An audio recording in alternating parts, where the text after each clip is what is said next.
There we go. Good morning, everybody. Welcome to day 2 of our commission meeting. I call this meeting to order. Today is more of a public work session, I would call it, more than a formal meeting. But we're going to be thorough and we're going to work through landowner license allocation. I don't know if we'll come to a conclusion today, but I certainly hope we find direction today to give the department. I'd like to hear from the public. Be sure to sign a sheet in the back if you'd like to participate. I don't have my cheat sheet to read to, but if you're listening on the phone or on the computer on Zoom, you can contact the host. If you want to get comments in through that media, contact the host and you'll get instruction on how to do that. With that, when Brian's ready, I'm going to kick it over to him for a little background and a little history on the topic. And then he'll take it from there and go into department personnel. We'll start our day. Thank you, Mr. President. I did want to actually start the meeting with something a little off topic here. So we have an opportunity this morning to be joined by Adam Novak. Adam is the gentleman sitting right back there. Adam is one of our fellows in our Game and Fish Fellowship program with the University of Wyoming. And Adam is on a little bit of a non-traditional course relative to the other fellows. He's more on kind of the business side of wildlife management. Adam is very interested in game and fish. Adam is in the middle of, went through the competitive process, was selected to be a fellow in this fellowship. And his internship work with the department is actually working in our fiscal division. And you know, when we first envisioned this program, we certainly wanted to focus on wildlife management type students, but we wanted to make it broad so that anybody that wanted to work in any of the disciplines that we have within the department could be a part of the fellowship. And Adam has done that, and he has already just done some exceptional work. One point that there's a long list here that I received from the staff about the things that he's done, real actual work, not just trying to learn about the business side of game and fish, but actually doing some real work. He invested some time in developing some new efficiencies for our field staff in how they do their order their uniforms. And I think this kind of highlights and reflects what we hoped that we could get out of our fellowship. I'm glad Adam was able to join us here today. I'm sure you'll learn a lot here today when we talk through this issue here today about landowner licenses. But I thank you for being here and representing all of the fellows. So let's transition over to the topic of the day, landowner licenses. So the department and the commission for many years, decades, has issued or allowed to be issued landowner licenses for those landowners who have 2,000 animal use days on their particular ranch. They have to have a minimum of 160 acres. And the commission's intent when they authorized this was to provide landowners an opportunity to be able to hunt on their own land. Even, you know, this obviously it only applies in limited quota areas, because in general areas, a landowner can go buy a general license just like anybody else. But this applied to those areas where there was a limited draw to make sure that as a thank you for providing habitat for wildlife, that landowners had an opportunity to be able to hunt those particular species on their own property. Over the years, there has been obviously change and transition and different perspectives on the use of landowner licenses. There's still, you know, within the department, we've continued to have strong support for issuing landowner licenses to those folks that provide habitat for the diversity and abundance of wildlife we have in the state. I would say that, you know, this discussion was initiated. It's been initiated multiple times, but there's been concerns from both landowners and the public about, you know, is this program being allocated fairly across all landowners across the entire state? Is it still meeting the initial intent? There's been, you know, changes in land ownership patterns in Wyoming. And certainly some folks have expressed concern about smaller acreages that are not traditional ranching operations that have been purchased solely for the purpose of obtaining landowner licenses that aren't really agricultural operations. Which certainly when these were initiated, that was certainly what was on the commission's mind. So this topic was tackled by the Wyoming Wildlife Task Force. The department did some analysis here a few years ago. We had Dan Smith and Craig Smith led an effort to evaluate how this program was being administered in the department. And we used that presentation from, I think Dan Smith did it at the task force meeting. We used that presentation to kind of kick off the discussion with the task force. And so the task force did send the commission a list of recommendations. You also have in front of you a summary. Todd put together a summary of both the recommendations, but also those things that were considered by the task force but not recommended. This green folder that sits before you has a summary of all that work and a lot of the discussion that the task force engaged in. We received a lot of public comment. We received a lot of both verbal public comment as well as written public comment on this topic. So I think with that, we're going to kick it over to Dan and Craig to talk about, I don't know which one of you is presenting this. Craig, are you doing it?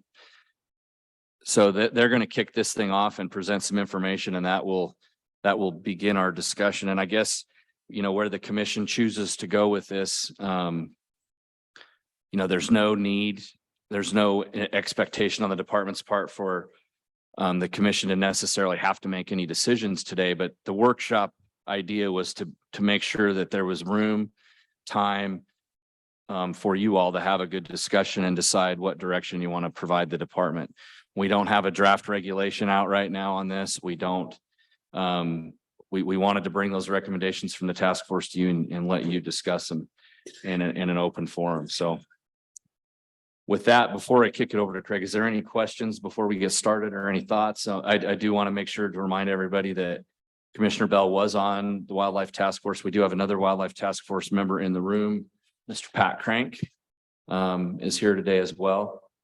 And so we've got a little bit of context. I see Mr. Jim McGagnon. I appreciate you being here, Jim. Jim was there at many of the task force meetings and provided public comment on this, and actually provided some really good written comments and some recommendations, some that were recommended, some that were not, and they were all considered by the task force. So with that, I'll ask if the commission has any questions or Rusty wants to add anything. Yeah, Mr. President. So thanks, Brian, for that. I think one other thing is we also had a subcommittee on this that met outside of the task force, brought things back to the task force. We did have a lot of conversation about this. And when you see the recommendations that were put in there, the last 2 pages in your green folder, there's some of these that have say a percentage or something like that. We had to, we couldn't just leave that blank. There was no, it wasn't solid that, hey, that's the best thing. It was an idea that, that's a good place to start, say 20%. Certainly we know there was no magic number in that, and all the areas around the state are different. So the other thing that we don't have in our folder that is very helpful, I know a lot of the task force members went through it a lot, was the numbers of landowner licenses that are issued. I think we had 2021 copies, and now we have 2022 accessible. And then of course this year is probably a little bit more of an anomaly with 2023 landowner license numbers, but it shows you how many non-resident and resident landowner licenses are being issued in every area. And it is interesting to see that we didn't have any that were 100%, but we certainly had some that are creeping up there towards 100%. And it's something that I wasn't aware of. And I think the history will show, and I know that they can answer the department can answer that question, but there has been areas that 100% of the licenses have gone to landowners. And, I think that's that probably wasn't ever the intent, but it's where we've gotten. And this year, I wouldn't be surprised to see a lot more of those because of the lack of licenses that we issued, in parts of Wyoming for deer and antelope, that some of those are fairly high again this year. But I think and certainly Mr. Crank, Pat Crank here, he drafted a lot of these. He came today to listen in on this, and he certainly is got a lot of knowledge on how these recommendations came forward, and I appreciate him and Jim both being here, because I think one of the papers in here, like Brian said, is from Jim and their recommendations to us. So thanks a lot for putting it on the agenda, and I think it's an important issue. So thanks. Thanks, Rusty. Do we have Commissioner Masterson?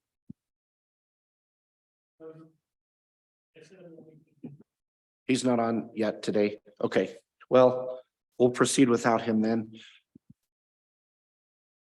Is John there? Okay, we'll just remember him if we get to commission discussion or questions, make sure he's heard. All right, good morning, Mr. Smith. The floor is yours. Good morning, President Brokaw, members of the commission, and Director Nesvik. I guess there's a reason he's a director. He just gave you basically a 24-slide presentation summary in about 2 minutes, which is awesome. So we are gonna provide some information very similar to what some of you may have seen previously. So kind of our thoughts on this morning.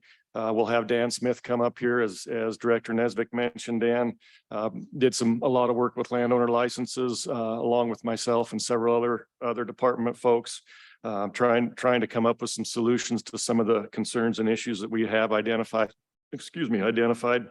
In addition, he presented this information to the task force and was integral in that. So I did ask him to come help out with this work session today. So Dan will step up here in a moment and give you a presentation to provide that information. Jennifer Doring is also available, and she has a presentation specific to what Commissioner Bell was mentioning, with some updated numbers on landowner license issuance, to try to give you a kind of a full picture and all of that background. So it might be a little bit redundant from what the director mentioned this morning. And then after that, we'll be very open, and however the commission wants to proceed, we'll answer questions. We'll do whatever we need to do to provide you the information and try to address those concerns. So with that, I'd ask Dan Smith to come up and give you a presentation. Good morning, President Brokaw, Director Nesvik, Commission. Like Craig said, the director just gave a quick summary of what I was going to say. So I hope I'm not too redundant, but I thought to get everybody on the same page, I would give the same presentation that I gave to the task force in December of 2021. Commissioner Bell and others that were on the task force will keep me in line to make sure I say the same things that I did almost 2 years ago. So we'll see how that works out.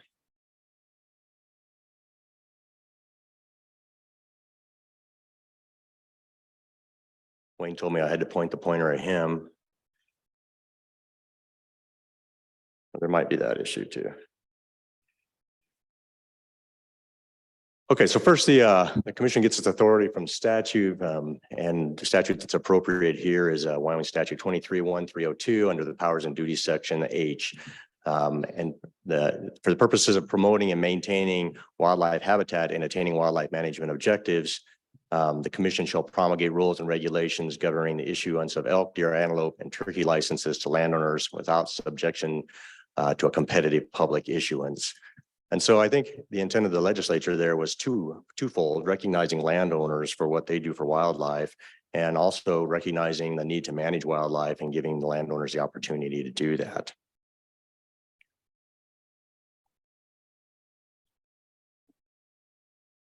If you could move me forward one slide. So from there, the commission takes on the regulation on chapter 44, which you just approved yesterday. But in section 8 is the landowner license section. And it says landowner licenses shall only be issued to those landowners who own land which provide habitat for antelope, deer, elk, or wild turkeys, and meets the requirements set forth in the section. Any lands purchased or subdivided for the primary purpose of obtaining landowner licenses shall not be eligible for landowner licenses. And the commission authorizes the issuance of landowner licenses in order to provide the opportunity for the landowner applicant or member of the landowner applicant's immediate family to hunt antelope, deer, elk, and wild turkey on the landowner's property in the case where licenses for the hunt area have been limited in number and only available through a competitive draw. And so that does give the landowner the opportunity to hunt on his own land, but we've expanded that opportunity to hunt within the entire hunt area. If you are issued a landowner license, for example, in Hunt Area 51, you can hunt all of Hunt Area 51. You're not restricted just to your property.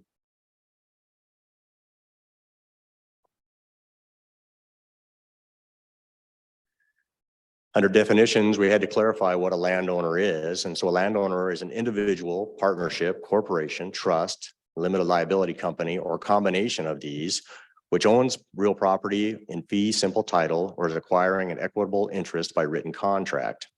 And then further explains that a landowner applicant means the individual who either owns real property solely or jointly with other individuals, or who holds an interest in a corporation, partnership, trust, or limited liability company which owns real property, or is a member of the immediate family of the individual. And then we further defined what an immediate family member is, which means a spouse, parent, grandparent, sibling, or lineal descendants of their spouses, just so we could tie in what an applicant could be.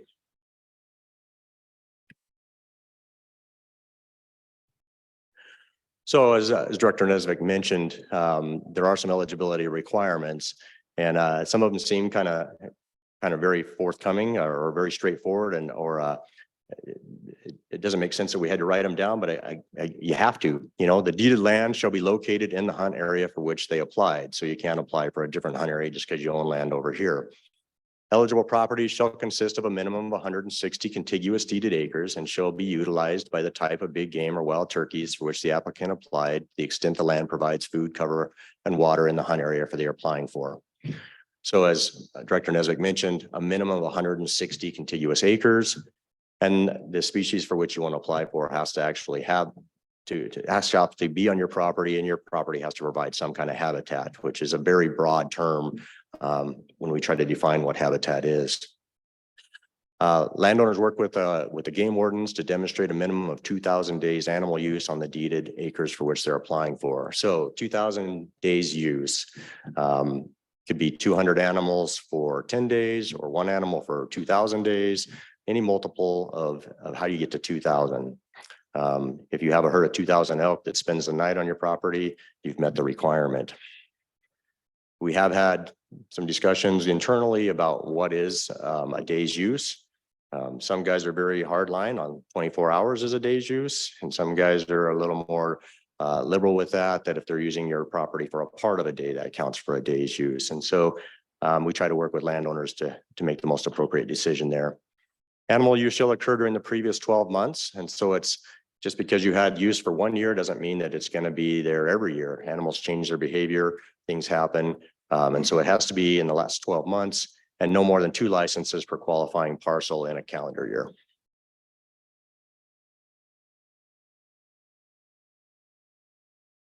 So I kind of wanted to go through the process of how a landowner, or how we look at it and a landowner applies. So if you're a new applicant, so you've just purchased a property or you've just inherited a property or acquired a property by some other means. If you're a new applicant, hopefully the landowner works with the game warden well ahead of time. Of course, there's situations where the landowner calls you the day before season and says, can I get a landowner license?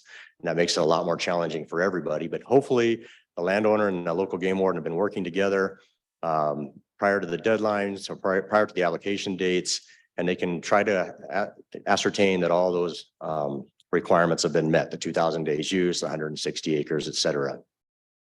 If the game warden is certain that those eligibility requirements are met, then they can just sign off on it and say, yes, you can get a landowner license. And there are some properties where there's just no doubt that that's going to happen. When I think of some of the ranches in Cody, very large ranches where they have elk year round on their ranch, they have no problem meeting that 2,000 days use and they can qualify for an elk license. If the game warden is certain that they don't meet the qualifications, I call up and I live out in the middle of the basin and I want to get an elk license and I haven't seen an elk on my property in the last 12 months. If the game warden is certain of that, they can just automatically deny it. If not, then an evaluation needs to be conducted to determine if they meet that use. If you're an existing landowner, again, there's some properties that there's not many changes. There's no selling of any of the property or any part of it.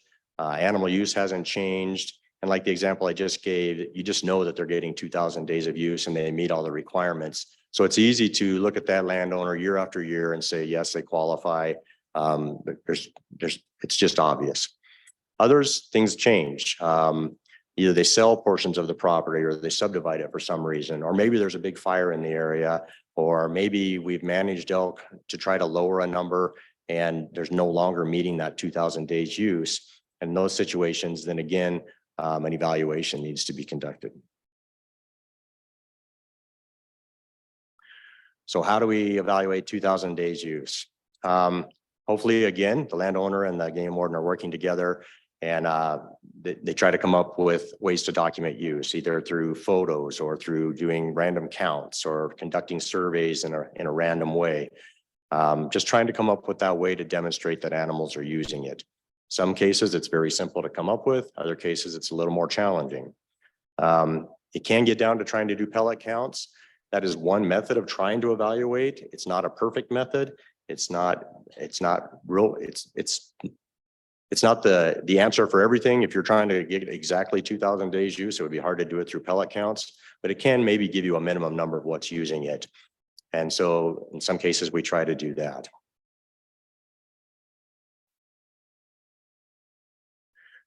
The actual procedure then is the department has an online application. We used to do papers and it took a lot of time and they had certain deadlines and it was a lot of work for Jennifer to try to make sure that those paper applications came in early enough that they could get them processed and get the draw done. Department's moved to an online application through the website. Once the game warden has approved that, they pre-authorize the landowner in the system prior to the application date. And the system generates a user code specific to each landowner. The landowners then provided that code via email and snail mail. And then the landowner then decides which two people, their immediate family members, get to apply for those licenses. No more than 2 licenses, both full price and or reduced price and combination, can be allowed per species. So if you're a ranch that has a lot of kids, you have to decide which 2 kids or yourself get the license. And then the game warden reviews those landowner applications just to make sure that they were actually qualified as one of the immediate family members. Resident versus non-resident. You know, the landowner license issuance is restricted by statute to qualifying landowners. And it's only limited, it's restricted to those limited quota areas. And so for a resident, if you have a general license in your area, then you get a general license because there's an opportunity for you to hunt. If it's limited quota, then you can apply for a landowner license. For non-residents, they can apply for either a limited quota or a general license because non-resident general license are limited in number. So it still is a limited number, still is a limited license. We do allow that if a non-resident puts in for a limited quota license and then doesn't receive it, they do have the option to apply for a general license if they have that option in their area.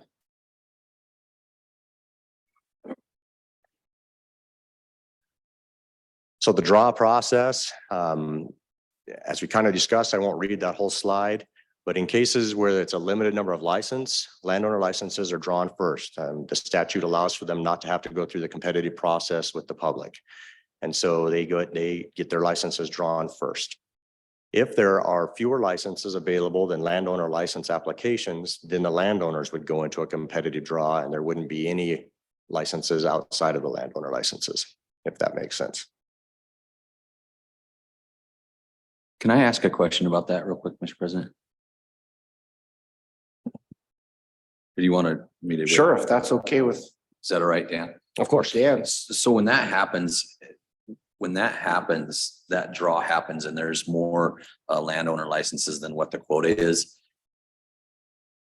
Does the public know that when they put in then for a license that they're actually drawing dead? You know what I'm saying? President Brokaw, Commissioner Bell, I may have to defer to Jennifer, but I believe that draw all happens at the same time. Okay. And so they would not know that landowner licenses would take preference And then if there's not any licenses left for the public draw, then there's just not any left. Is that Okay. correct, Jennifer? Oh, okay, no, that's correct. That's great. Thank you. Yeah.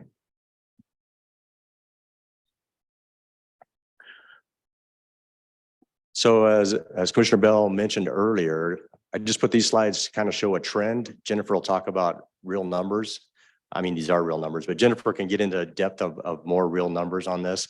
But as you can see, over the last 15 years, for pronghorn, the number of landowner licenses has increased. The trend line is going up. And what I found particularly interesting about this slide, because we just got this data, I just got this data from Jennifer in the last couple of days, is even though we've cut antelope licenses for the last 2 years, look at where resident landowner licenses are in the last couple of years. And that's not a percentage, that's real numbers. For deer, trend line overall, specifically for non-residents is the same. It's an increasing line. And for elk, also the same. More flat for residents, but increasing for non-residents for landowner licenses.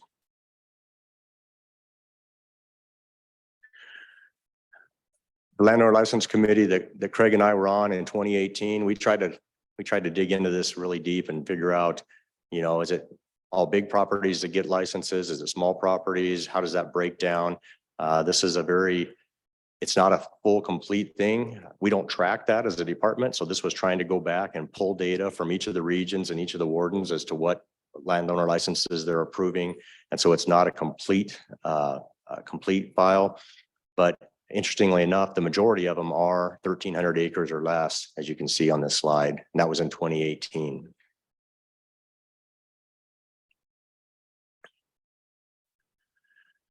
So part of the reason we're here today is there are some issues, concerns, or maybe a better word for it would be challenges on landowner licenses. And so from a sportsman concern, the first one there, landowner licenses reduce the number of limited quota licenses available in the draw. And as you saw in those charts, as the number of landowner licenses go up, because it's all in limited quota areas, or at least where licenses are limited. If landowner licenses are going up, the number of licenses available to the public sportsmen obviously have to go down. There's a balance there. And so over time, if it continues to increase, we're seeing a decrease there. So that is a concern that the department's heard.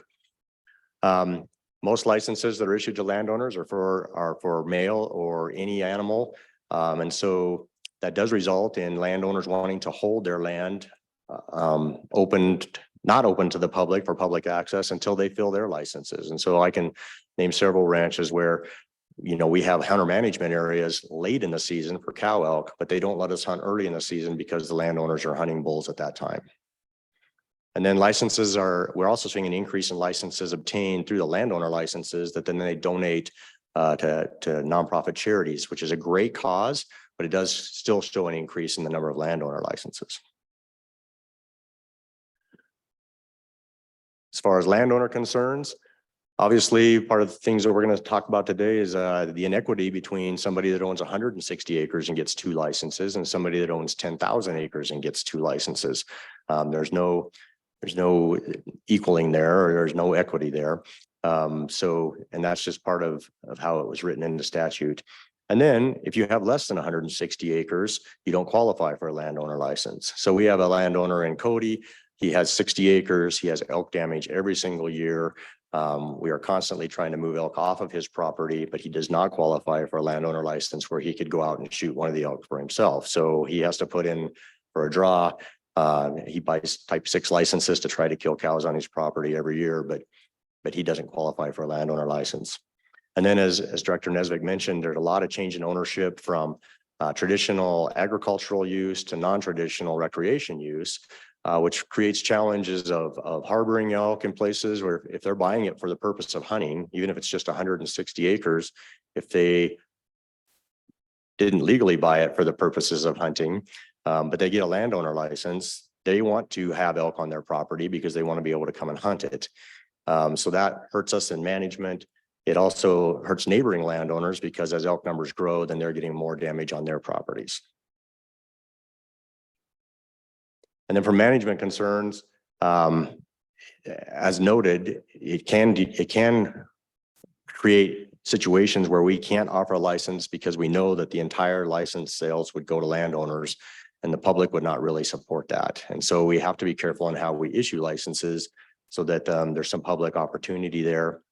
We are also seeing management concerns where in winter ranges, we have an example in the Casper region where in winter ranges, they're subdividing and selling properties that meet the qualifications. They get animal use in the winter, but there are no animals there in the hunting season. So one, they're not hunting on their own property, and two, they're fragmenting the winter range by selling up and making these smaller parcels. And then as far as, you know, the regulation and the statute says you can't sell it for the intent of getting a landowner license, but that's a very difficult thing to prove because most cases are not being sold because of a landowner license. They're being sold because it's better for tax situation, or they're subdividing it for a family so that for future benefit to their family. And so trying to prove the intent of selling it just for the purpose of a landowner license is very difficult. And so with that, I'll end that presentation and just stand for any questions you might have. Mr. President, I have one. Go ahead. Okay, and let me get this straight, that a landowner tag is good for the whole area, just not the landowner's property proper. President Brokaw, Commissioner Roberts, that is correct. When they apply, if you have property in Elk Area 63, you apply for a 63 license and you can hunt anywhere in Area 63. That's correct. And my question would be why? How was that developed? What was the reasoning behind, do you know the reasoning behind the whole area instead of the, it's my understanding the other states, when they do it, it's just on their own property. Why do we do it the whole area? Commissioner Roberts, part of the reason, at least through our discussions, is that in some cases, the animals aren't there during the hunting season. So an example of winter range where maybe deer or elk come down, they spend the winter there. They easily meet the 2,000 days use, but they're not there in September, October when the hunting season is there. And so to give them a landowner license on their own land at that time would not give them any opportunity to hunt elk or deer. And so in regulation, there's nothing there that requires them to hunt on their own land currently. Thank you. Any other questions? Very good. Thank you. There'll be questions here after all the presentation, I'm sure.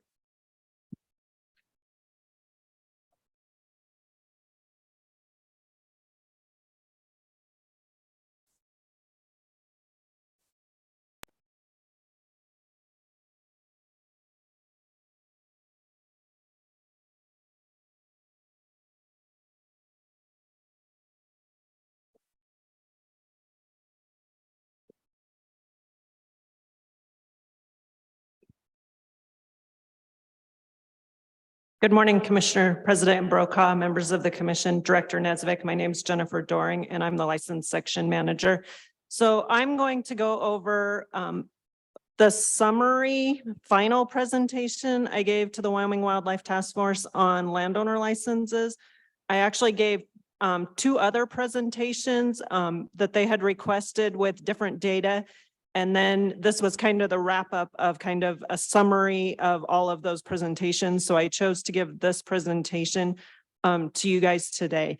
And so one of the big questions that was in front of the task force is the number of landowner licenses issued by hunt area.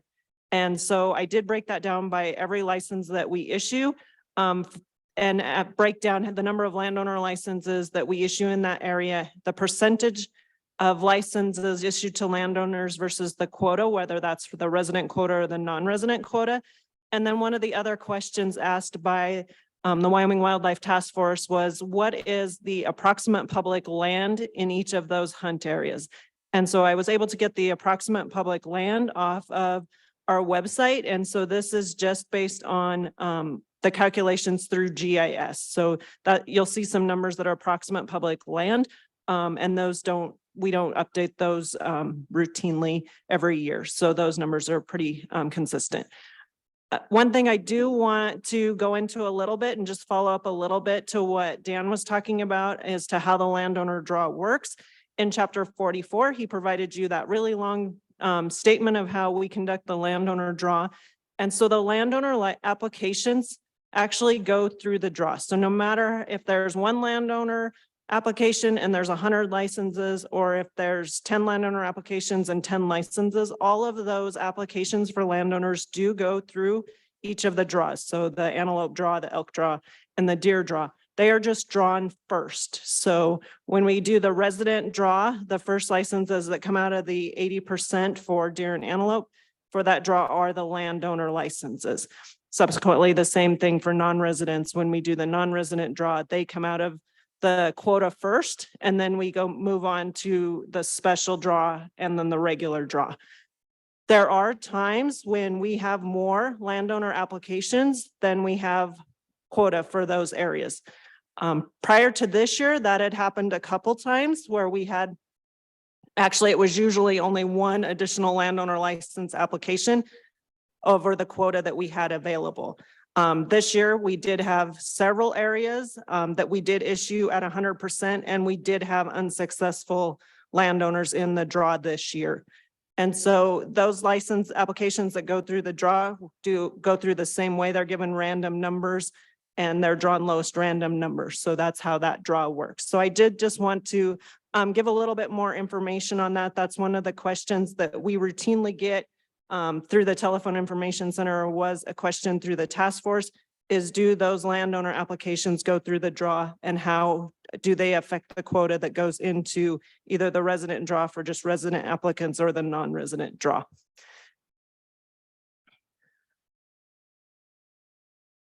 And so here is just a summary breakdown. And when I gave this to the task force, the most current data we had was 2021. So I didn't update all of these slides because I wanted to make sure that you guys were utilizing the same data that was provided to the Wyoming Wildlife Task Force. So if we look at, this is broke down by full price elk, deer, and antelope. So you can see the trends that Dan was talking about that he showed graphically on those last graphs that he showed. So if you look at elk, in 2011, we just had barely under 1,200 landowner licenses that were issued. And in 2021, we had 1,328 landowner licenses. And you can see in the next columns, the breakdown by resident and non-resident. And on the future slides, I'll go into a little bit more detail on each of these and give you the 23 numbers as well. Deer, you can look at those trends, but general overall, you can see the trending increase in landowner licenses from 2011 to 2021 in this table. And one of the things, as Dan mentioned, is we have gotten a lot of landowners who are submitting landowner applications for the sole purpose of donating those to the two programs we have, which is disabled veterans. So landowners donate licenses to the disabled veteran program or wheelchair bound program. And those are great programs, but that has been one of the things that we've, in talking to landowners, their sole purpose of getting their landowner license was to donate those licenses.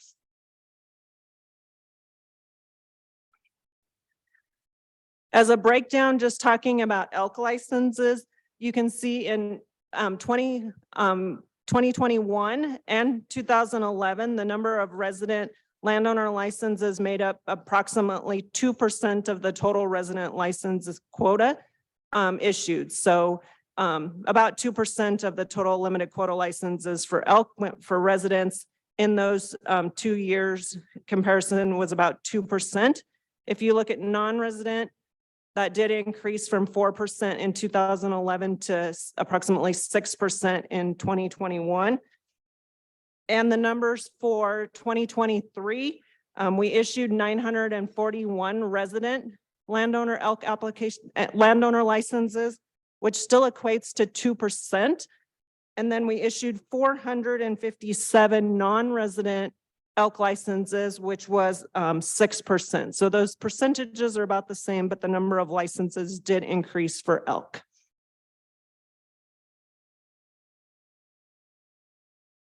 So as I mentioned, one of the things that the task force had asked is the percentage of the total quota that are going to landowner licenses.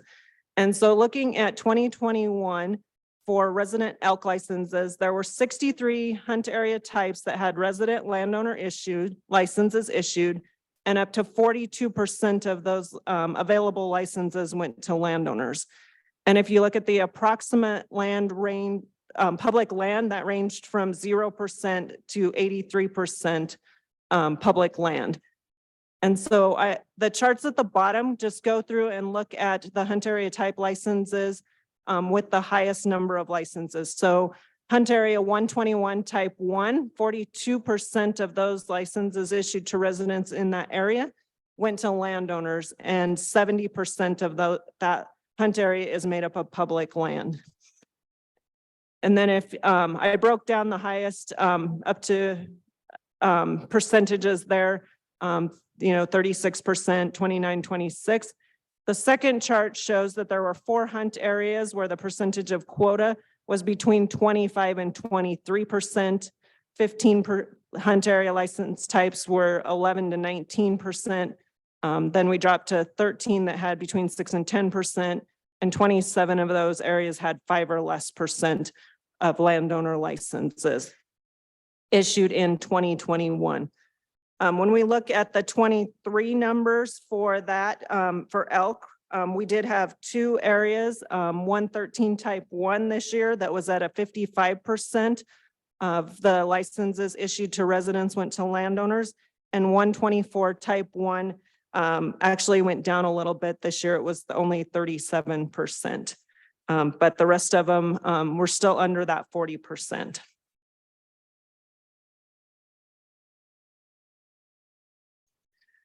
When we look at non-resident elk landowner licenses, here there were 42 hunt area license types that had non-resident landowner licenses issued, and up to 70% of the available licenses. And the public land ranged from 9% to 100% on those that were issued landowner licenses. And you'll see the charts are similar. 124 type 1 is once again a high demand area with a lot of landowners. So 70% of those licenses went to landowners. 58% went to landowners in 31 type 1. 111 type 1 had 55%, and 49 type 1 had 48%. And looking this year in 2023, we had 7 areas that had above 38%. Our highest was 91 type 1 that had 69%. So the total highest number was a little bit less for elk for non-residents again in 2023. As we move into deer, these are the charts you can see. In 2011, residents made up 6%, 2021, that dropped a little bit to 5%.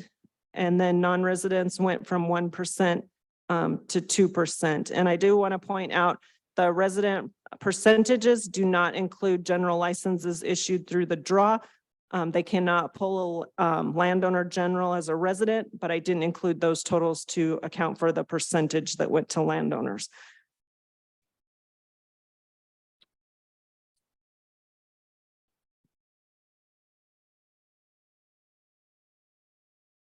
In looking at the 2023 numbers for this year, our deer numbers were fairly consistent. We did drop a little bit for residents. We only issued 362 resident landowner licenses, but that percent still was about 6% of the total licenses due to the decrease in the quota available for limited quota licenses for deer.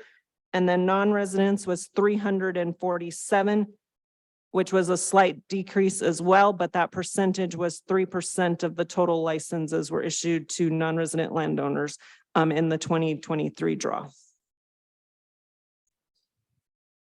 Commissioner Bell. Jennifer, I can't believe I didn't ask this the many, many times I had the chance. And you've always been amazing answering all the questions. On the deer landowner licenses, at some point, could you find out how many of those went to not whitetail only, like a type 3 limited quota? So we know if they're if they're whitetail only licenses that landowners are getting, or mule deer licenses. I can't believe I didn't ask that before. Sorry about that. Commission President Brokaw, Commissioner Bell. Yes, I will have to look that up. I can do that. I have all the spreadsheets here, but I don't have that data in front of me. Yep, understood. Thank you.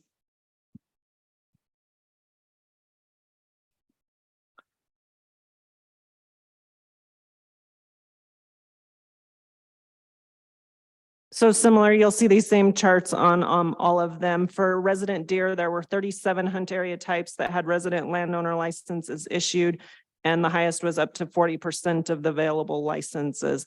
And you can see the public land in those areas ranged from 0 to 83%. Our highest landowner license hunt area types in the 2021 licensing was 118, had 40% of those licenses issued. And then we dropped down to about 30% in those top 5.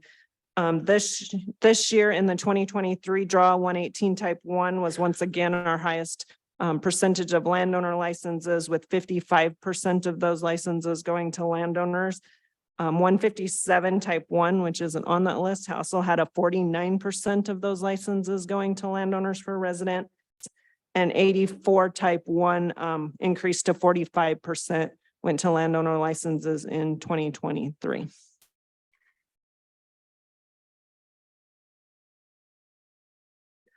Looking at the non-resident deer landowner licenses, 43% of those licenses had hunt areas had non-resident landowner licenses, and up to 80% of the available licenses went to landowners. So if you look at 105 type 1, 80% of those licenses went to landowners.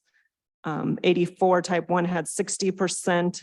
And so for the 2023, we had 4 areas that were above 40%. 84 type 1 this year was at 80%, which was our highest, as well as 87 type 1 had 80%. So both of those areas this year had 80% of the licenses issued to non-resident landowners.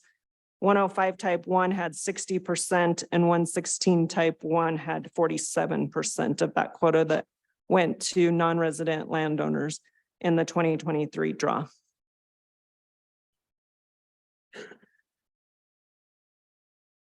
Looking at resident landowner licenses this year, for that same spreadsheet, 94% of the hunt area types had resident landowner licenses, with up to 50% of the available licenses going to landowners. The highest was 50%, so 79 type 1 had 50%, and then we dropped down to 28% were the next 3 highest areas. This year, due to the decrease in the quota and our landowner applications staying fairly consistent, we did have 1 area for residents that was issued 100% to landowners, and that was area 53 type 1. 100% of that resident quota, which was 20 in 2023, went to landowners. We also had 89 type 1 that had 46%, and 83 type 1 that was 44% for resident landowners in the 2023 draw.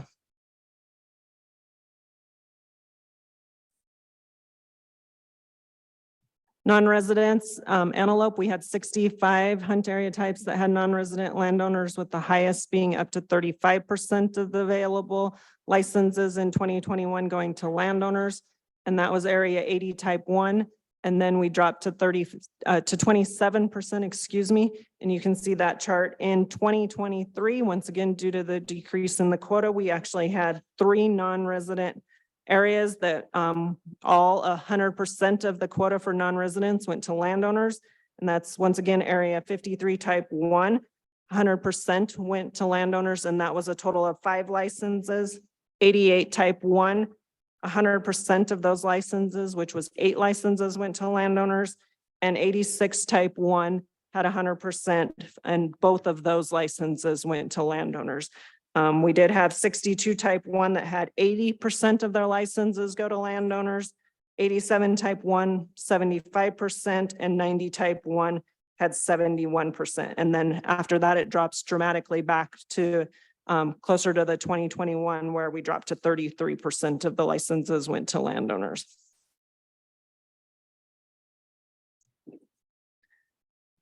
I also do have, if you're interested, this charts that I handed out at the task force that has every hunt area and type broke down, and the number of licenses issued public land and the percentages based on the 2021 data that Commissioner Bell was talking about earlier in the presentation. And with that, I'll stand for any questions you have. Yeah, Jennifer, that'd be interesting. I'd like to see that. I'd copy. love to see that if we could get that. Thank Excuse me. Are there any other questions for Jennifer? She's handing this out. Thank you.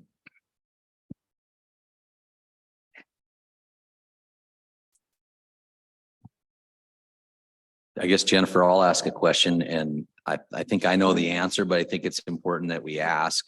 During the draw, which I know is complex and you do a lot of work and I appreciate all of that. And I want to just thank you for all the work that you've done on, sometimes we would ask Jennifer for information and 10 minutes later she would have it. She's always given us this information and continues to do that and answering the hard questions about how the draw works, because most people don't understand that. Even people that are very familiar with wildlife in Wyoming, the draw system is fairly complex and the way it happens and the timing and all those and how you back into that. So the question is, if somebody's, when we have these areas that the landowners draw 100% of the quota, is there a way that it can automatically, if the quota is reached in the first people that put in, which is landowners, and now we have people that are sending in for that same area, is it a way to lock them out to not be able to put in for that area? I know that sounds easy in my mind, but I know it's not. But if the computer system is going and the first drawing, all of those licenses are gone, yet we still probably have quite a few people that are putting in for those licenses that are actually not available. Is there a way to just not allow them to put in for that? You know what I mean? They try to click on it and it doesn't even bring it up. I don't know if that's possible, but I thought I'd ask the question. Anyway. President Boca, Commissioner Bell, the system, we cannot do that because the application period for landowners is open at the same time frame as residents and non-residents. So for deer and antelope, that application period for landowners and our regular customers ends May 31st. So at that time, we don't know whether landowners will exercise their privilege and put in, or if they will sit out that year. So there is no way to lock them out. A lot of customers, just so you know, even if their first choice is sold out, because we only look at landowners can put in for one choice. If customers put in for a second or third choice, we do look at their second and third choice. So there would only be no licenses available for their first choice. But we can't lock them out because the draw is all done at the same time. It's just the first step is issuing those landowner licenses. Yeah, and that's great explanation. And the fact that people put in for months ahead of time, so they would never know that when they're putting in for that anyway, thank you. I appreciate that. Any more questions for Jennifer? Do you have a question, comment? Let's take a break for 10 minutes and then we'll resume. Okay, welcome back. A couple things. In the event that there are screams from this side of the table, it's because the mouse over here terrorizing Ashley has disappeared. It went under the table and then it was last seen over here behind the bags. And now we don't know where it went. So there may be shots fired. Secondly, I would like to, thinking about this, talking to Brian, put some borders on as we start to digest and discuss this. We don't have to start over and reinvent the wheel. We have a program that works, but I think we have a program that landowners and the public are ready to modify. So I would like to take the discussion and pick it up with what the task force work did, review the 5 items the task force recommended, have those presented, have the commission discuss each one of them. And then I'd like to go through stock growers letter and stock growers recommendation and discuss those items and see if we can boil those 2 documents down to 2 or 3 bullet points that we can all agree on to kind of narrow our discussion. Is that going to work for you, Craig? President Brokaw, that will work just fine. You bet. Commissioners, you okay with that? All right, The only thing I would add, Mr. President, is we need to also Todd provided a summary of, there are maybe one or two, just a couple of items that won't fit into either one of those other two categories That the task force. that the task force considered but didn't recommend. May not have been in the stock grower recommendations, but it was other public comment. We certainly need to consider any other public comment as well. So that's the only thing I'd add. Yep, that's appropriate. And I'd put together a very good list, condensed discussion here. So Mr. President, Very good. Thank you, Mr. President. Wayne, if you would pull up that. oh, hold on. I have a question from Commissioner Masterson. Oh, Go ahead, John. thank you, Mr. President. Good morning, everyone. First of all, I wanted you to know that I am here. I do have my jacket on. You guys started early. I just want the minutes to show that. I was here on time. But I'm going to turn my camera off if it's okay with you, because I have to keep shifting positions as I go around the room, but I am here and I will be on, if that's okay with you. Very good, John. Yes, you look dapper in that green jacket this morning. I think so. You should have And got.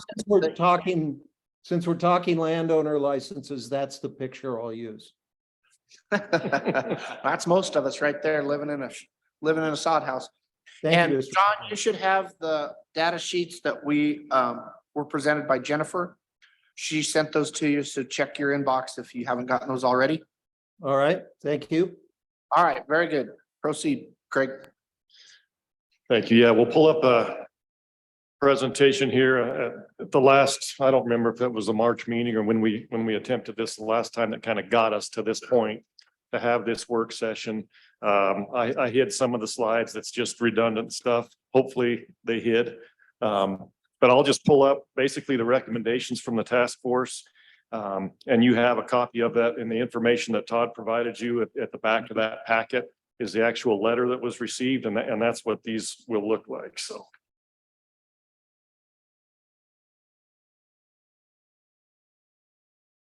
here was recommendation number one, which was basically to include a 20% or more interest in a corporation, partnership, or limited liability company in order to qualify as a landowner applicant or as the landowner applicant's immediate family.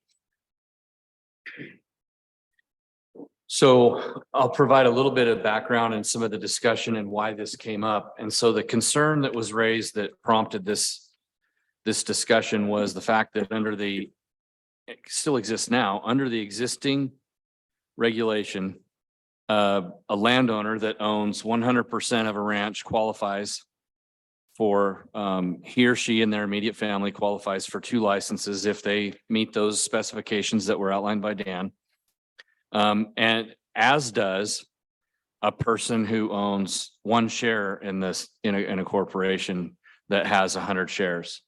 Basically, the existing regulation allows for any owner in the corporation to qualify for landowner licenses. There was a lot of discussion in the task force around whether that should be the intent of allocating a public resource to provide opportunity for people that, for a landowner that provides habitat. And again, back to kind of a focused on agricultural operations. Where the commission land or where the task force landed is making this modification to actually say you had to be a significant owner in the corporation that owned the ranch or the land. The number 20% was used with a lot of recognition that may not be exactly the right number, and it should be discussed by the commission if the commission does want to make this change. What I would offer there is that if you think about it from the perspective of estate planning, and you have one owner who wishes to provide to will a ranch to their kids, if this was a straight had to be 100% ownership, it would provide a situation where a family ranch could get turned over to 2 or 3 kids and none of them would qualify because they would all have like a, 30% share, 20% share, 50% share of the, or less of the ranch. And so this 20% number was kind of based around, if you willed it to 5 kids, then each one of the kids would qualify. There was discussion about 10% and which, that would allow for about 10 kids, but any of that would be much more of a higher bar to meet than what currently exists. And I think with that, one thing I would entertain, Mr. President, as we move through this is, again, we do have folks that were on the task force that are in the audience and folks that provided public comment. Since this is a work session, I think it would be in the best interest of the commission to be able to hear input as we go, rather than wait till the end to receive public comment on these specific issues anyway. Obviously, there could be public here that want to provide comment on some other topic, but I would certainly recommend that we entertain input. I bring that up on this issue because Mr. Crank was in charge of a subcommittee that really worked this for many, many hours and helped develop this language. And so I think if there was an opportunity for Mr. Crank to provide fill in some gaps, this would be the time to do it, or Commissioner Bell. I think one of the things that, thank you, Mr. President, sorry. Director Nesvik talked about, there's, some large property owners that maybe inside of that property have divided up, different segments of the ranch and have different ownerships in different parts of the ranch. And we have a, I don't think we want to single anybody out, but there's certainly landowners that around 57 landowner licenses, throughout the different species and the size of the ranch in different areas that receive a lot of different landowner licenses. Well, they certainly have a lot of property, but I don't know, one of the things that we never really did flesh out or ask, or whether we can even pull that data, is how many of those licenses are going to somebody that owns less than 1% of the corporation or the company. I don't know that we ever had that data, and that might be very difficult to get. But it certainly is happening. So that's something that I don't know if Pat has anything else to add to that, but that what Brian laid out was really what we were trying to do here, and that 20% was a there was a lot of conversation about it, and whether that's 10% or 20% or 5%, I don't know. That I think what we're really trying to do is make sure that you're not putting that opportunity out there to add additional landowner tags through a corporation inside of the boundaries of a ranch that are maybe, I know it sounds complex, but there's ways to do it. And so anyway, I think that was the idea of that. Okay. Thank you, Commissioner Bell. Yes, Director, I think we should include the public in the conversation as we go along and not make them sit there all day. Absolutely. On this issue of 20% or % holdings, I need clarification. So in our definition of landowner, applicants, immediate family, that would include spouse, kids, lineage, genetic lineage. So then it's or significant other or interest to gain this percentage of a corporation. So I can only go back home and we have the family ranch, and because of lineage, we're all eligible as applicants. So a percentage trustee or corp holder would have to be a non-family member that would be owning part of the corporation that would be eligible for a landowner tag. Your comment was it would exclude kids from landowner licenses, but they're direct lineage. So help me understand that. So I'll take it a more simple example. So landowner John dies and he wills the ranch to his three, let's make it easy, his two children. So once those two children who own 50% each are now the landowners, they each can qualify as the landowner applicant. Okay, they could have received them before because they were a lineal descendant of the owner.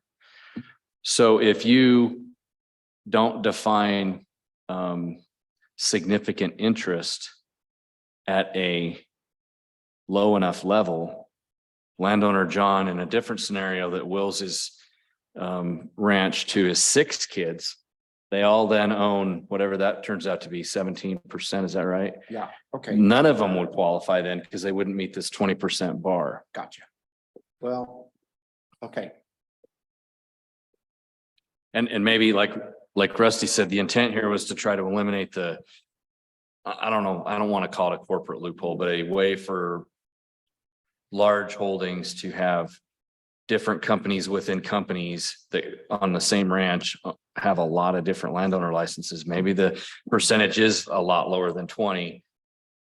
I think that the commission's intent has always been, focused on traditional ranches. okay, I agree. So with that, I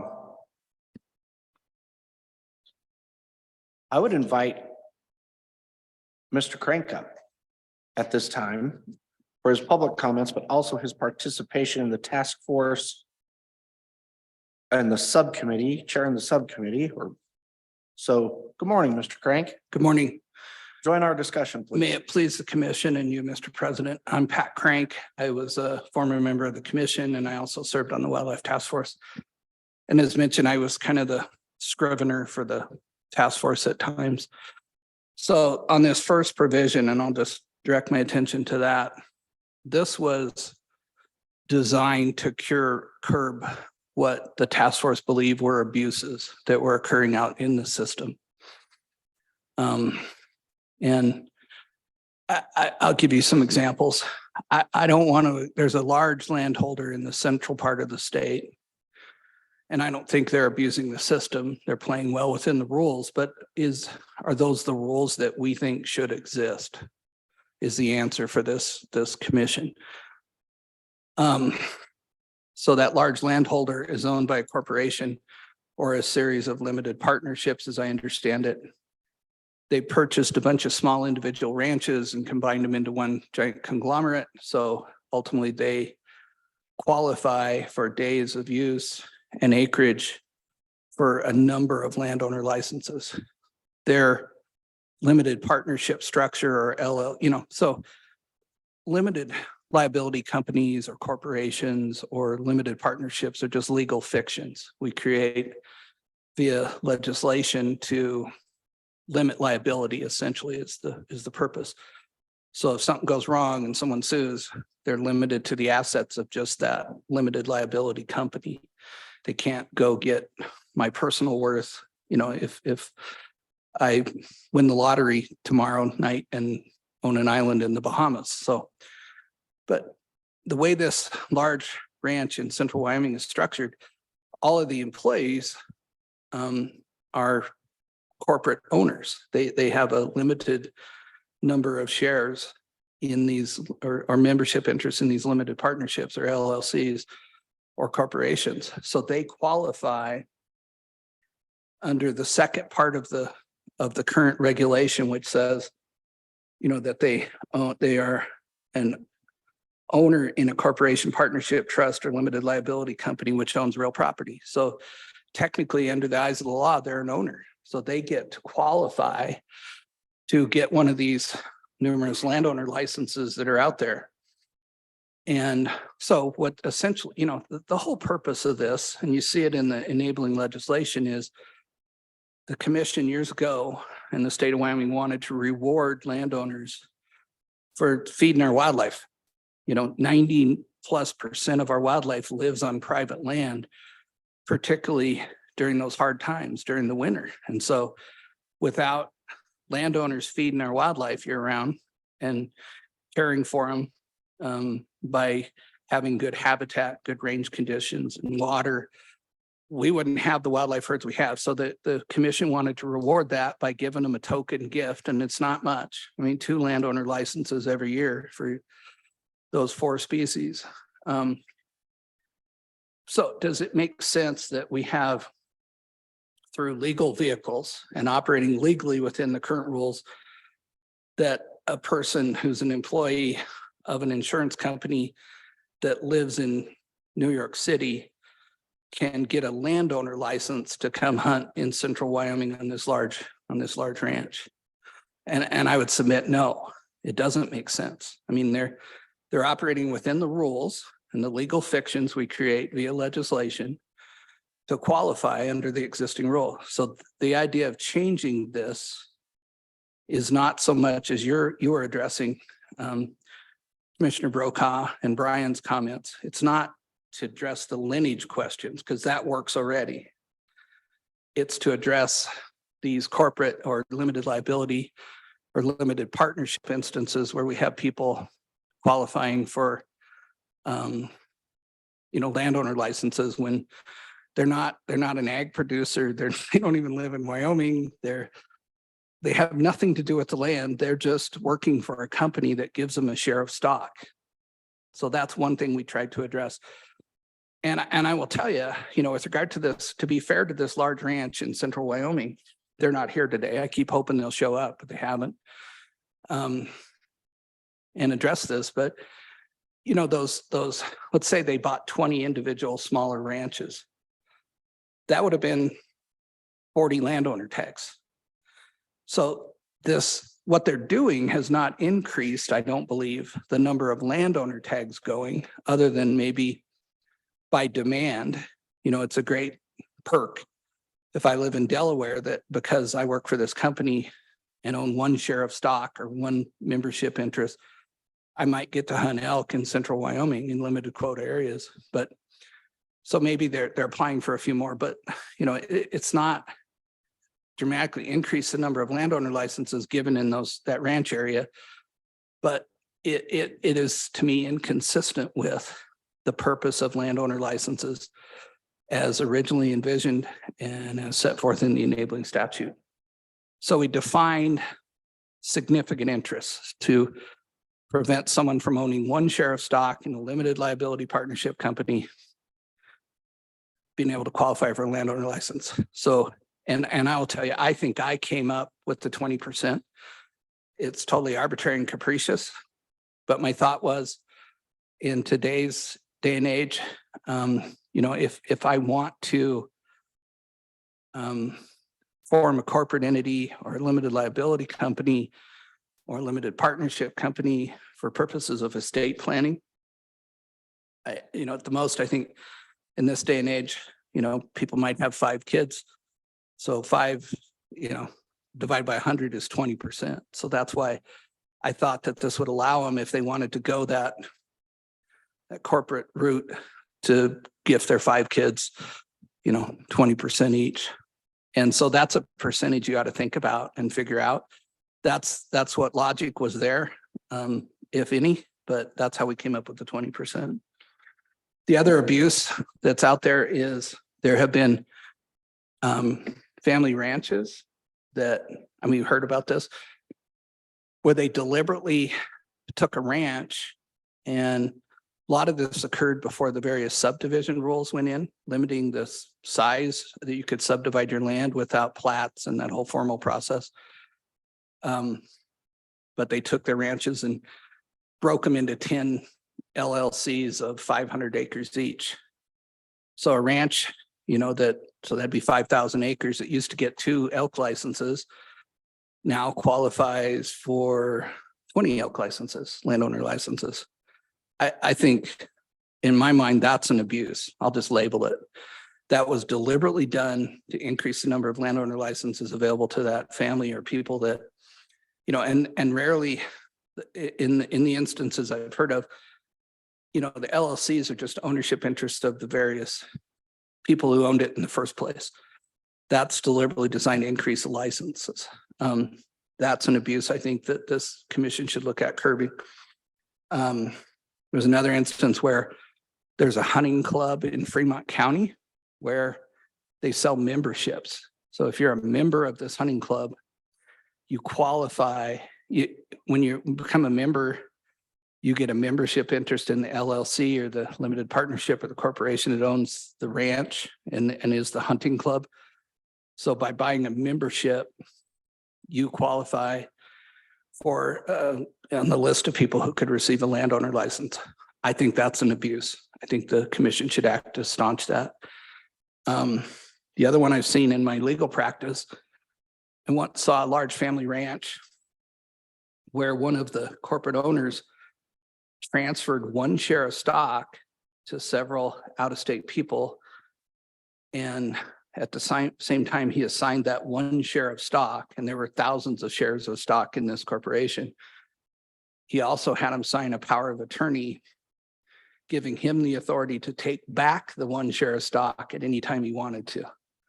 That's a total abuse of the system. I mean, you have a ranch owner, corporate ranch owner who wants to give his buddies in Delaware, Texas, wherever, pick the state, the ability to get a non-resident landowner license.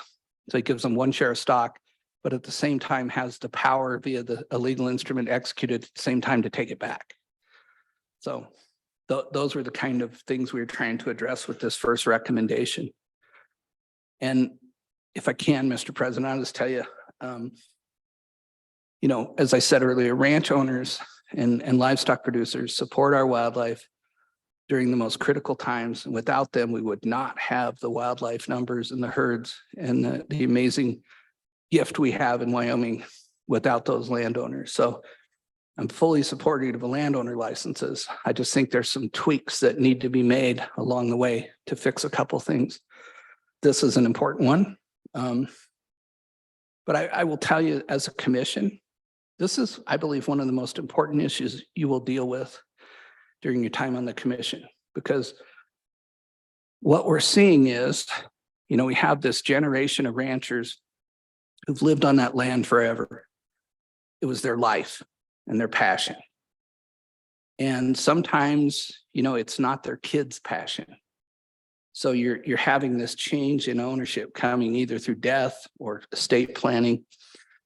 And, if it's not your passion to be out there 24 hours a day in thunderstorms and blizzards and, pulling cattle and rebuilding fences at the elk trample and we just picture John Wayne riding over the ridge in a glorious sunset. It's a hard ass job and a hard ass life.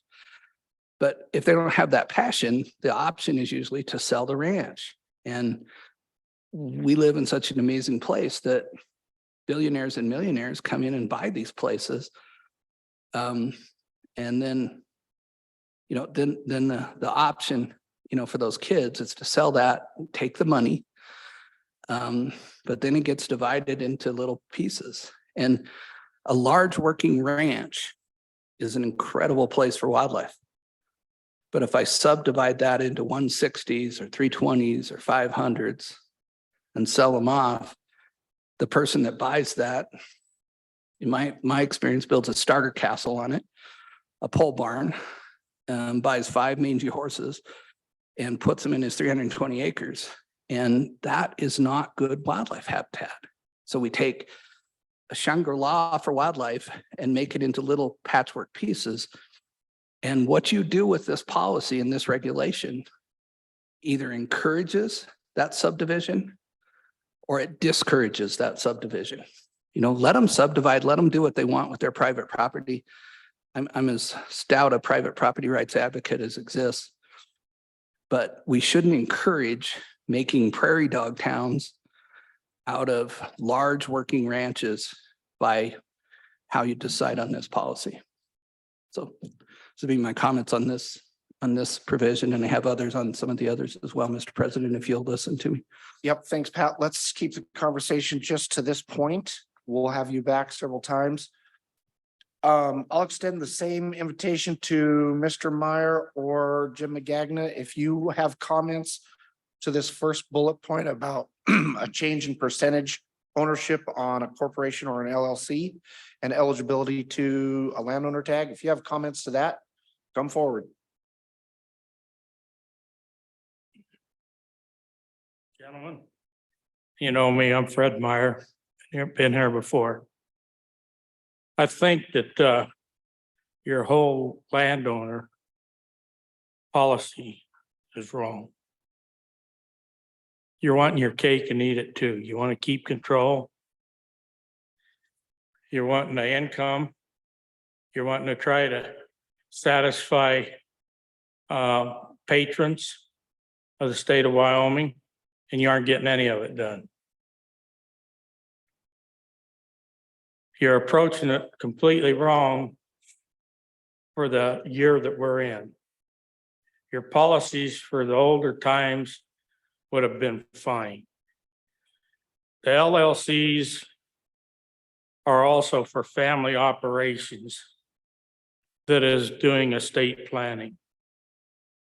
But let alone that, even though that you have larger corporations and LLCs coming in there,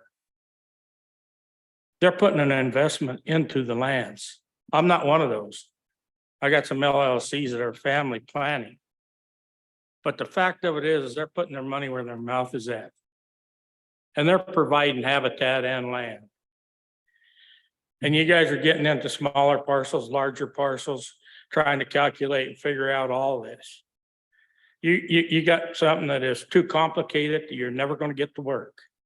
You need to simplify it.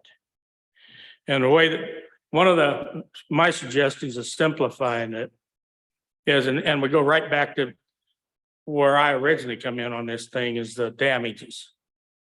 You have these landowner tags that are applied for.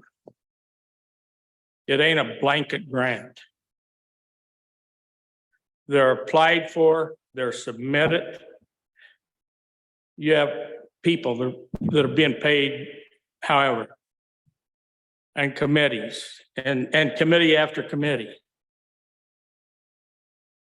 You need to simplify this down to where they come in, apply for landowner tags based on what they're providing.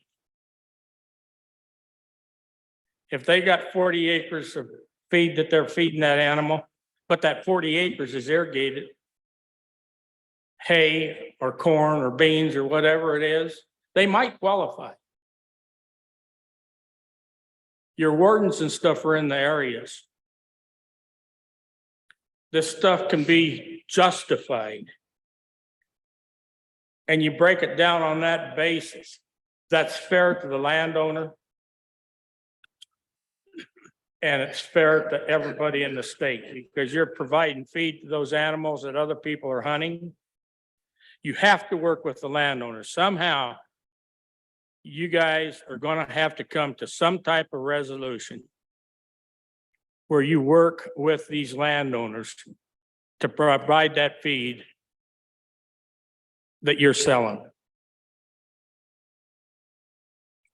And one of the ways to do that is landowner tags to those landowners. And I don't care whether it's one or none or 100, as long as it's justifiable. And it's not justifiable by just being a lineage, which would be nice, but we're out of that world now. There are still these old lines here, and my family's one of them. But we're in a new world. And we got new investments, and we try to get investments in Wyoming, and they pay taxes. You know, they spend money.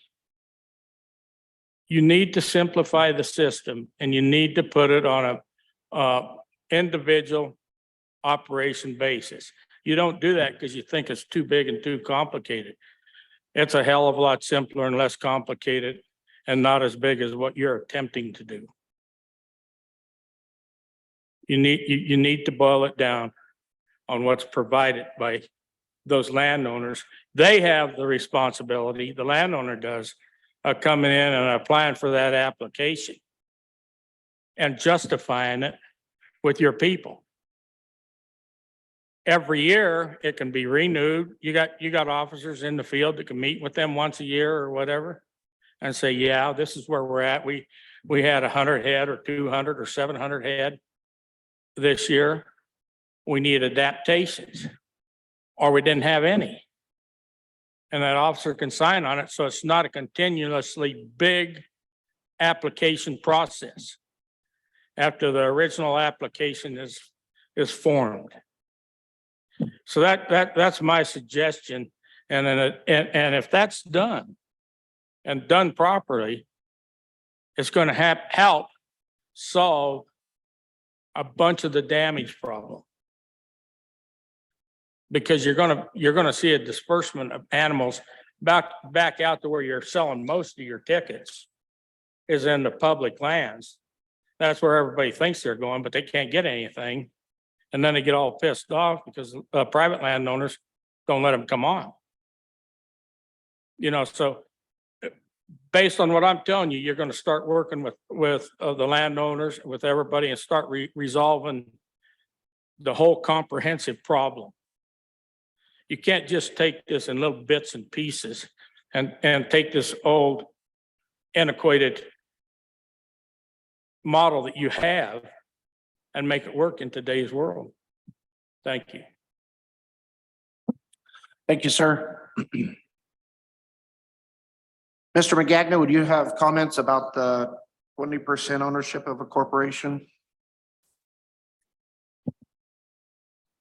Thank you, Mr. President. Jim McGagnon with the Wyoming Stockgrowers Association. And just in terms of the percentage, I tend to think that's probably a little high, that if you go down this path, 10% would be the figure you should consider.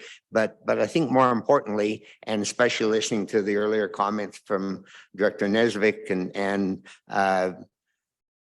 others, that the challenge I see here is family versus just interest holders.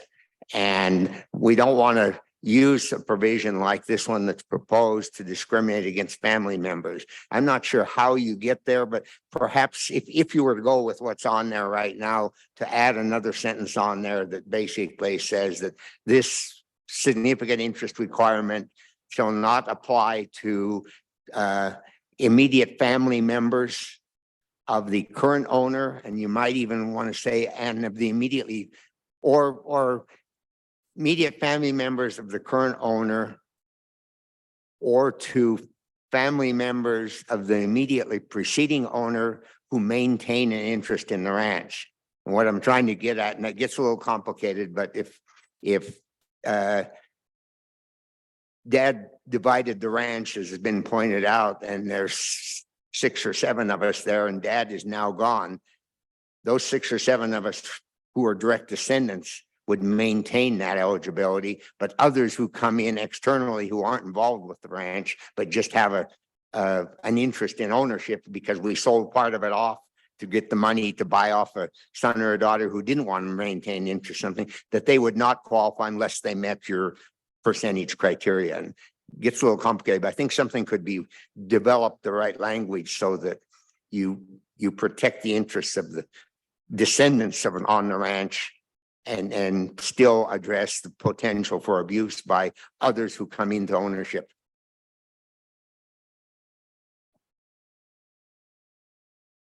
That Very would good. be all unless there are any questions. That's good. Any questions for Jim? All right, thank you.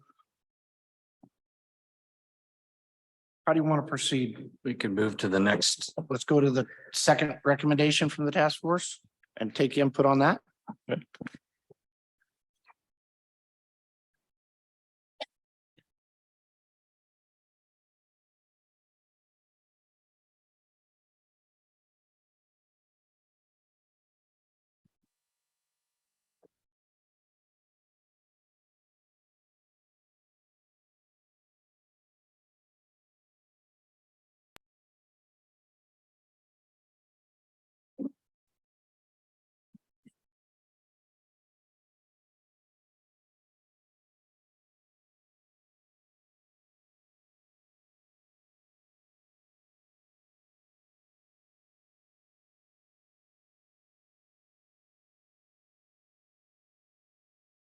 All right, second recommendation from the task force is in regards to purchasing or subdividing lands for the sole purpose of obtaining landowner licenses. And you know, this recommendation has two parts to it. The first part is that real property previously used for the primary purpose of grazing and production of livestock or agricultural crops, and which has been subdivided into parcels, or real property that's been transferred to a new owner, which was used prior to the transfer for those purposes and is now not used for the same primary purposes. So that's the recommendation number 2, Mr. President, Director Nesbitt. So to summarize this was language that was developed to address making sure that landowner licenses were allocated to agricultural operations and incentivized the continuance of agricultural operations and disincentivized subdivision, depletion of wildlife habitat. You know, obviously, as Mr. Crank indicated earlier, anybody with property right can do whatever they need to do, but this is focused on issuance of landowner licenses for the for somebody that subdivides their ranch and it no longer is an agricultural operation anymore. That's what this language worked towards trying to solve. Okay, discussion from the commission. So, Mr. President, yeah, the other, I think, and I wish I would have saved it, Brian, but during this discussion, Senator Hicks had passed around a couple real estate agent brochures, and it was very clear that they're trying to sell property and basing it on, you're going to get licenses with this property. And you know, hearing that's not the intent. And so trying to bolster the language that's in there that we've heard from the department that it's difficult to prove that why somebody sells something. And so, you know, we're just trying to bolster that language on what real estate is used for when it's sold. You know, we want to continue to see that produce and provide for habitat for animals. And when you're buying or selling property based on or using the fact that it comes with licenses, which was very evident in those brochures that he had passed around, you know, that's what we're really trying to curtail.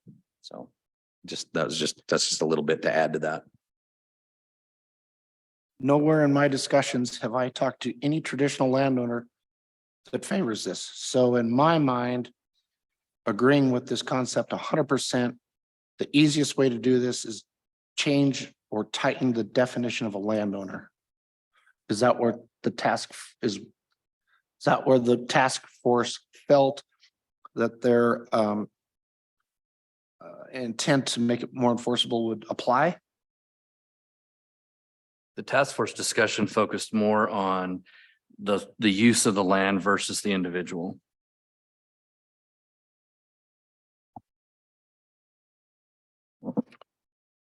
Any other thoughts, Commission? I think Pat will probably help a little bit, but this is a tough one. I mean, I think this is the tough one in language that is hard to it's hard to pinpoint why somebody's buying something or selling something. Yeah. You know, when you have, it's different when you have evidence of a brochure, you know, but are they actually buying it for that? They could say no. Okay, I agree. I have an idea, but I'll save that for a while. Go ahead, Pat. What President, do you think?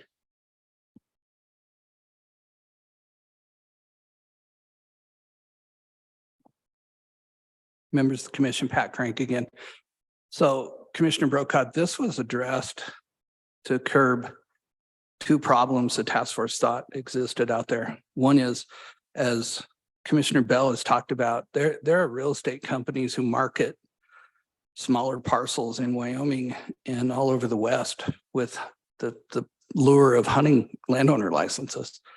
It happens all the time in Wyoming. We saw several brochures, and that encourages the creation of what I call prairie dog towns and destroys wildlife habitat. So under current regulation, there is no definition of the phrase lands purchased for the primary purpose of obtaining landowner licenses. So how does the Game and Fish Department enforce that? You know, because you do not qualify for landowner licenses if you have a parcel that was purchased or subdivided for the primary purpose of obtaining landowner licenses. It's publicly advertised that you get 2 elk licenses or 2 deer licenses or whatever. And so our poor wardens out there in the department has no definition to go by. So we tried to give them a definition. And so it's in 2 parts. And this had various derivations, and I'll talk about those in just a minute, but part A is real property previously used for the primary purpose of grazing and production of livestock or agricultural crops, and which is subdivided into parcels. I think if if I want for estate planning to break my land ownership into several LLCs or corporations or whatever, I can do that. As long as after it's subdivided, it continues to be used for ag production. That's the important part of that. What this prohibits is subdividing a large ranch into 10 parcels. And some outside interest buys one of those parcels and then, doesn't use it for continued ag production. They build their starter castle and buy their 5 horses and fence it off and destroy that wildlife habitat in the process unintentionally, but that's what happens.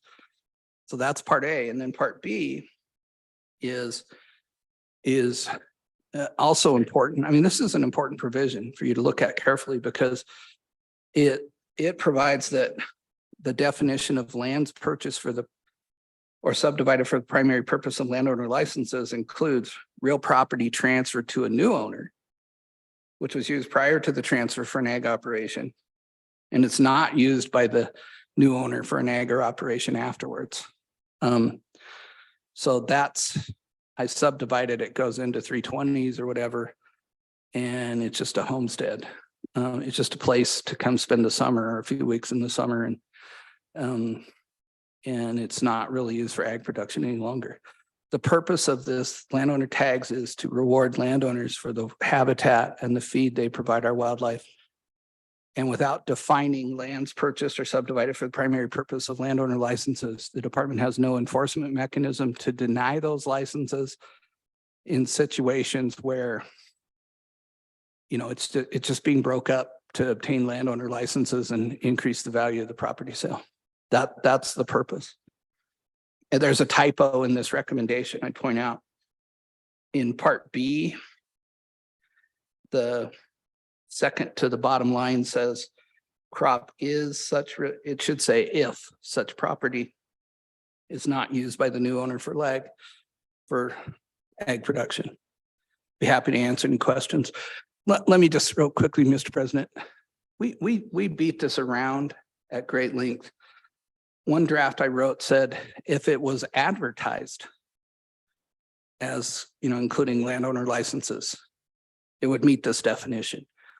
We looked at animal units before and after.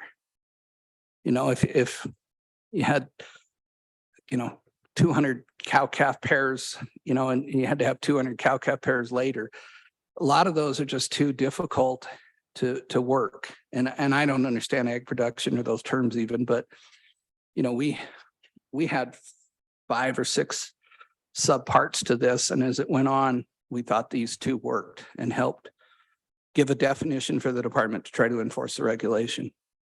So there's a lot of things that the department could share with you that we beat around. I was comfortable at the end of the day that this probably works.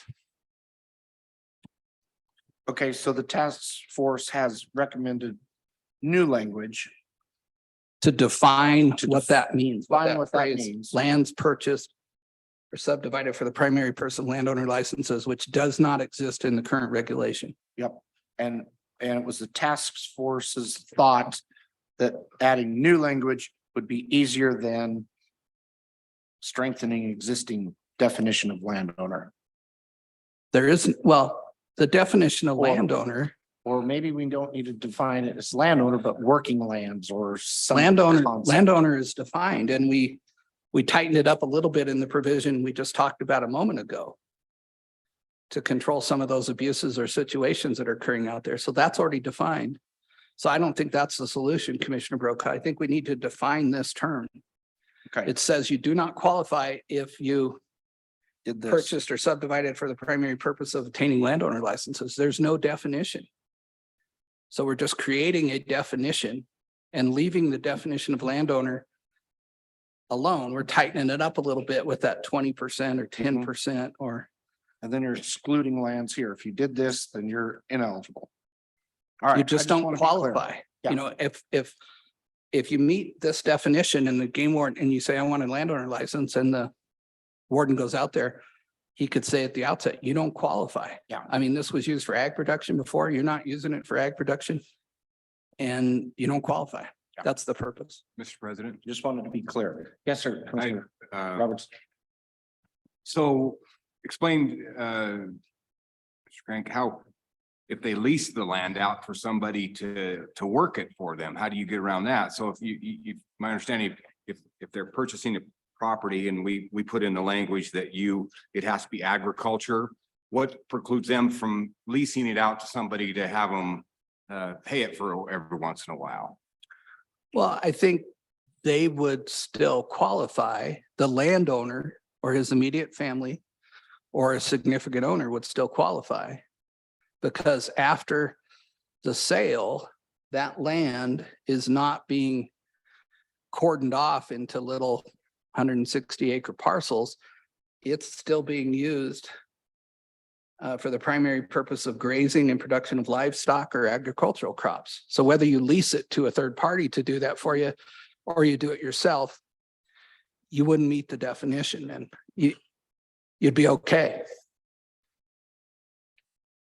There's a lot of ranches I think are leased for grazing or hay crops, or hell, the Game and Fish does a lot of that themselves. I mean, they have, farmers farming a lot of our own of the Game and Fish land. So I was just concerned, I mean, if, a large corporation comes in and does this, and then they just lease it out to somebody to pay it for a while, and then they qualify and off they go.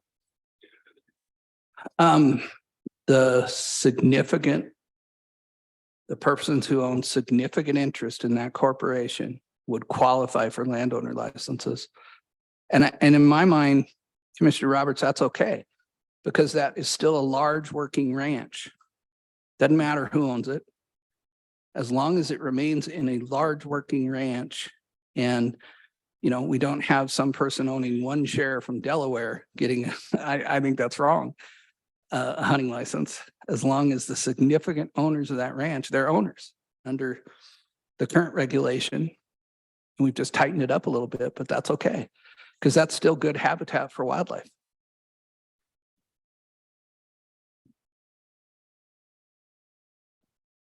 Any other questions from the commission? Thanks, Pat. Yeah, Mr. Meyer, if you'd like to address this topic, come forward, please. This is the prime example of what I was talking about. What you're doing is trying to form a conservation program. Talking like this. The fact is your wildlife. And taking care of that habitat is a key. But if you're going to get into a conservation program and do that, what you're talking about right here is a Fifth Amendment issue. In reality, the people that's selling it, that might sell off the hay ground off of their property. All right. And you're not allowing part of this, you're doing a taking. And I'm looking at the taking on damages right now. And going over all that stuff. The fact of it is you can get away from all of this by handling it properly based off of the animal units and the applications that are applied for, off of justified means. And get away from all this language like we're talking about now. Well, I mean, he might have 40 acres, but that 40 acres might be the heart of the ranch. And they might want to sell that off, that family, to save the rest of the ranch. But it don't qualify for anything. The other thing is you're stepping on just on what you're talking about today, you're stepping on realtors, you're stepping on valuations of ranches and stuff. You're taking that away from them families. You need to boil it down to common sense stuff. And it's a lot simpler than what you guys are talking about right now. And I can tell you, with the new generations, in particular with me and some of the people that are following me, the Fifth Amendment's going to enter into a lot of this stuff. It's coming. You can't do the takings. There has to be justifications. Thank you. Jim, what are your thoughts? Our third public. Well, thank you, Mr. President. Frankly, I get nervous with language that says we're going to read someone's mind.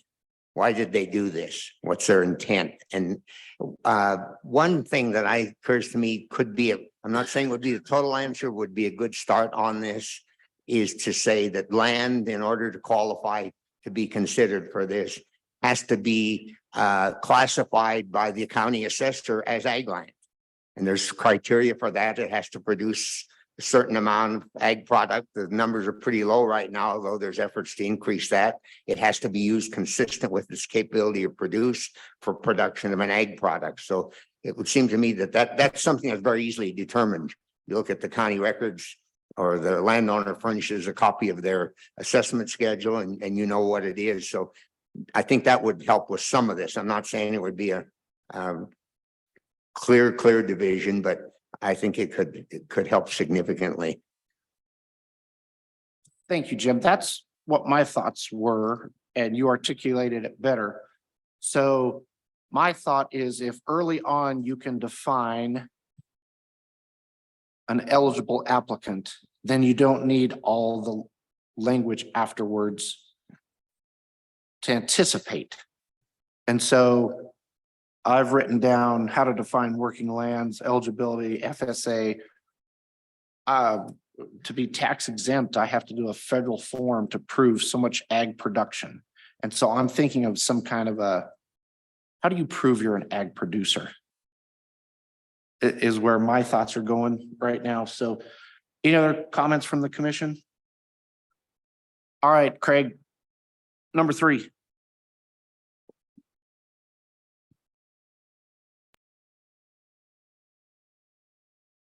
All right, Mr. President, recommendation number 3 from the task force is basically instituting a 20% cap basically for landowner licenses within any hunt area. So if there were 100 licenses in the quota available for a hunt area, and there were more than 20 landowner applications, it would be capped at that 20% per hunt area.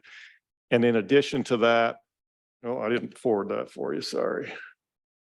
And in addition to that, if there's a part in this that if we're over objective in terms of a population within a hunt area, that landowner licenses would be issued without regard to the quota.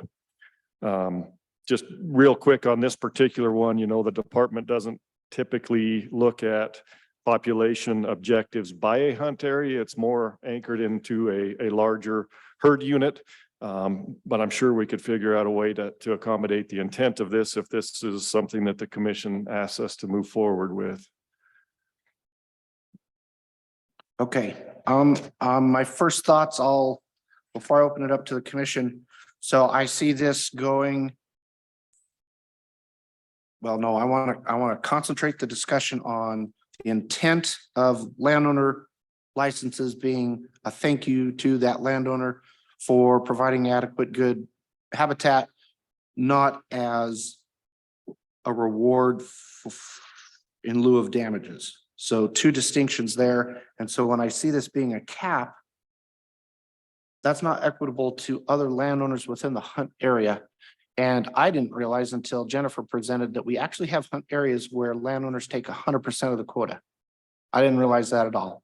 So if we still are in a hunt area and we have landowners doing fantastic grazing management and good plans and all the good things they do, and they're not eligible for this, that's going to cause a concern, I think, within the landowner group. So commission, what's your discussion on this proposal?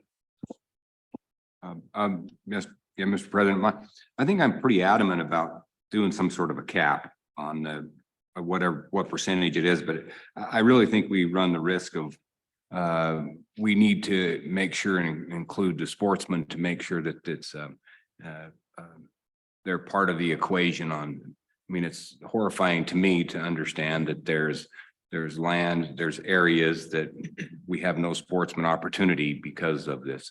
So I'm going to be pretty adamant about something to try to whether the percentage wise, but that's my general thoughts is I just think we run the risk of becoming like in England or something and it's a rich man sport. And I understand all of the great things that the landowners do because we couldn't ever do it without them. But we've got to understand that the sportsmen out there need to be represented also. Yep, we certainly need that balance. Commissioner Bell. Sure. Thank you, Mr. President. So there was a considerable amount of conversation about what that percentage should be or shouldn't be based on, and that's where Jennifer's charts that she's handed out have percent land ownership.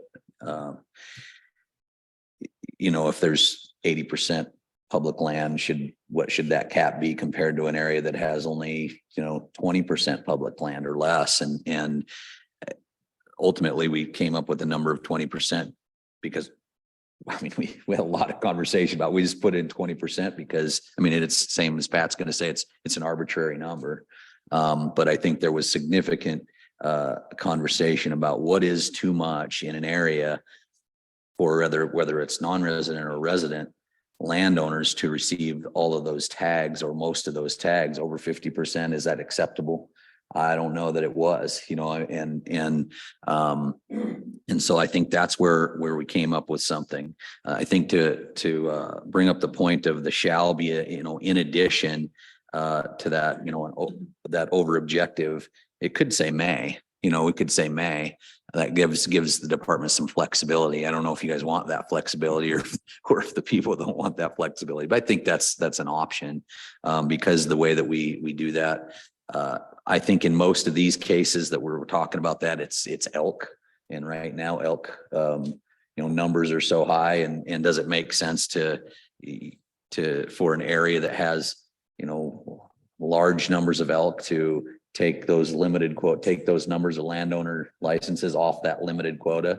I think it's very attractive to see to the sportsmen to see those 25 to 50 landowner tags not taken off that quota. It makes those drawing odds go up, and I think, does that put a little bit more pressure out there in that area? It does, but I think in those areas, I don't know, maybe it doesn't matter. So, we had a lot of conversation about that, and a lot of those areas that we heard that from were from that eastern side of this, those area 123 and 113 and those kind of areas that have significant amount of elk, significant amount of bulls. And so that probably wouldn't be an issue. But it would certainly make those drawing odds go up in those areas for the sportsmen. So that 20%, certainly not a solid number, but I think it was a fair number, and realizing that through the draw, if a landowner doesn't draw the first, say there's more than 20% landowners in there, they would basically get a preference in the next draw, if I'm not mistaken. Correct, Jennifer?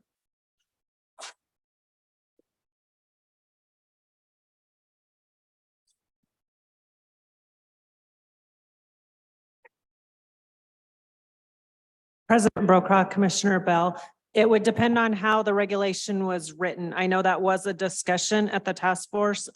If a landowner drew 1 year and it was a high demand landowner area, that you would want preference to go to landowners who hadn't drawn in the previous year, but that would have to be identified in chapter 44 and then programmed that way in the system. Have we had that happen? How do we do? Because we've had some that 100% and a landowner not get a tag that happened this year. How do we handle that now? It just goes back again next year and it's just random for landowners. President Brokaw, Commissioner Bell, that's correct. Each year is handled for landowners as a new year. I will point out that landowners for non-residents, because we do have preference points for non-residents for elk, deer, and antelope, their points do count if they hold them in the landowner portion of the draw. So for non-resident landowners, we do a preference point draw and a random draw. So there is some weight depending on if they do hold preference points in the non-resident elk, deer, and antelope draw. But if you're unsuccessful as a resident next year, you just go back in and it depends on the number of licenses and there's no preference given whether you drew or didn't draw the previous year. Okay, thank you. I think on that being said, I think it would be fair to make sure that those folks that didn't draw, if there was a cap put in place, they should get a preference in the next year, the ones that didn't draw. That's just my thought. Yeah, I agree. We'd have to flush that out. So in my area, there's non-resident landowners that get landowner tags that equals the percent of non-resident licenses in the quota. And if what Jennifer says, they're getting preference points and we capped them, that's a problem. As they would gather points, whereas your resident landowners wouldn't be gathering points. They'd just be subject to a random draw within themselves as landowners. Mr. President, I have a question for Jennifer. How big of a nightmare are we making this for you guys with all the, yeah. Thank you. President Brokaw, Commissioner Ledwell. So our license draw systems are extremely complicated currently.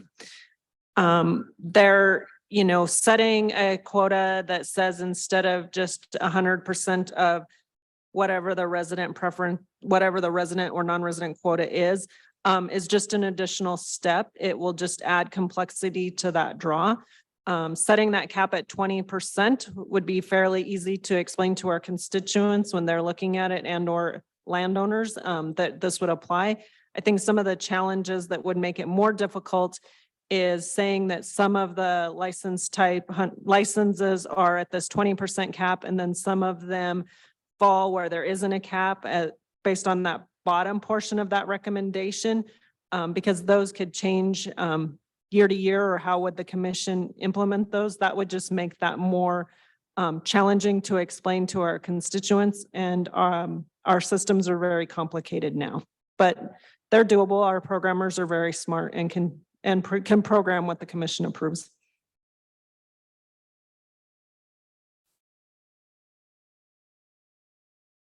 Yes, sir. You look like you. I'm just going to stand here and You look like you were coming with and intent, wait. Craig. Any other questions from the commission? Okay, public. You can switch order too. You guys can mix it up amongst yourselves, but let all three of you make comment on this. Go ahead, Pat. I'd like to go before McGagna because he's generally agreeing with me for so far. So we'll see what happens. So I just think you got to set a cap. I mean, it's not right. I mean, we want to reward landowners for all the reasons we've discussed.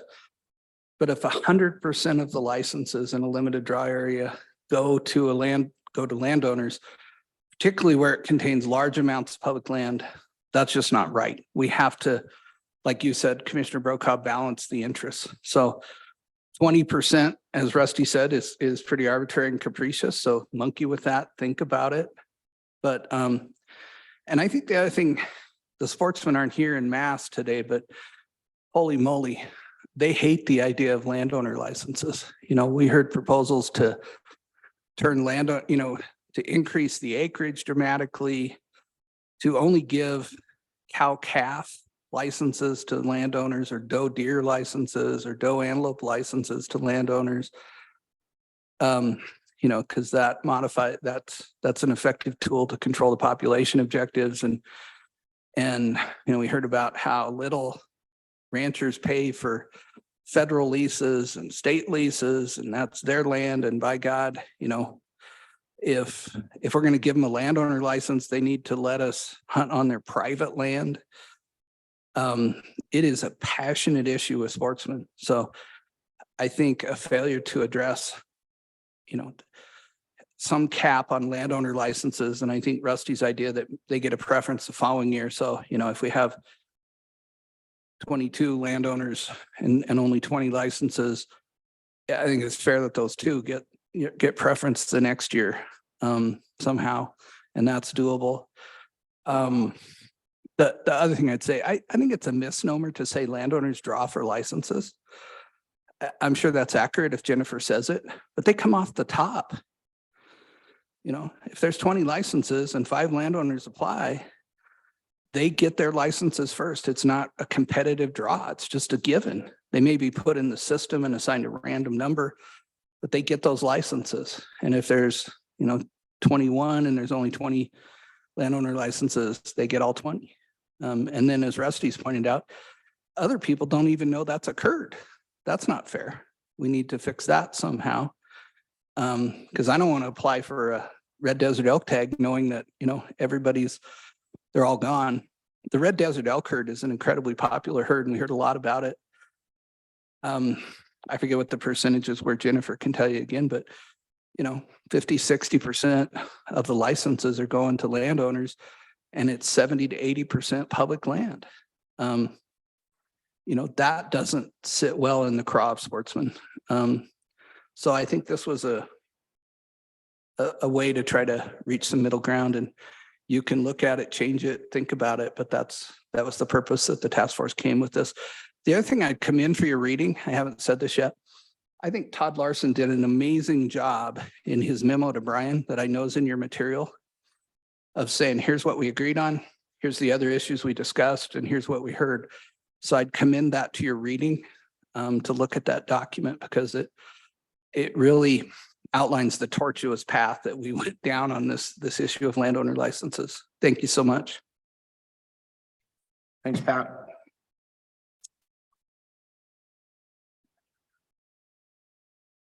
As a landowner, I come at this in a different direction. Your solution is directly in the name of the license that you're granting. It's a landowner's license. That landowner's license should be good for that land that landowner has. I'm not interested in hunting the public lands as a landowner. I'm interested in my land.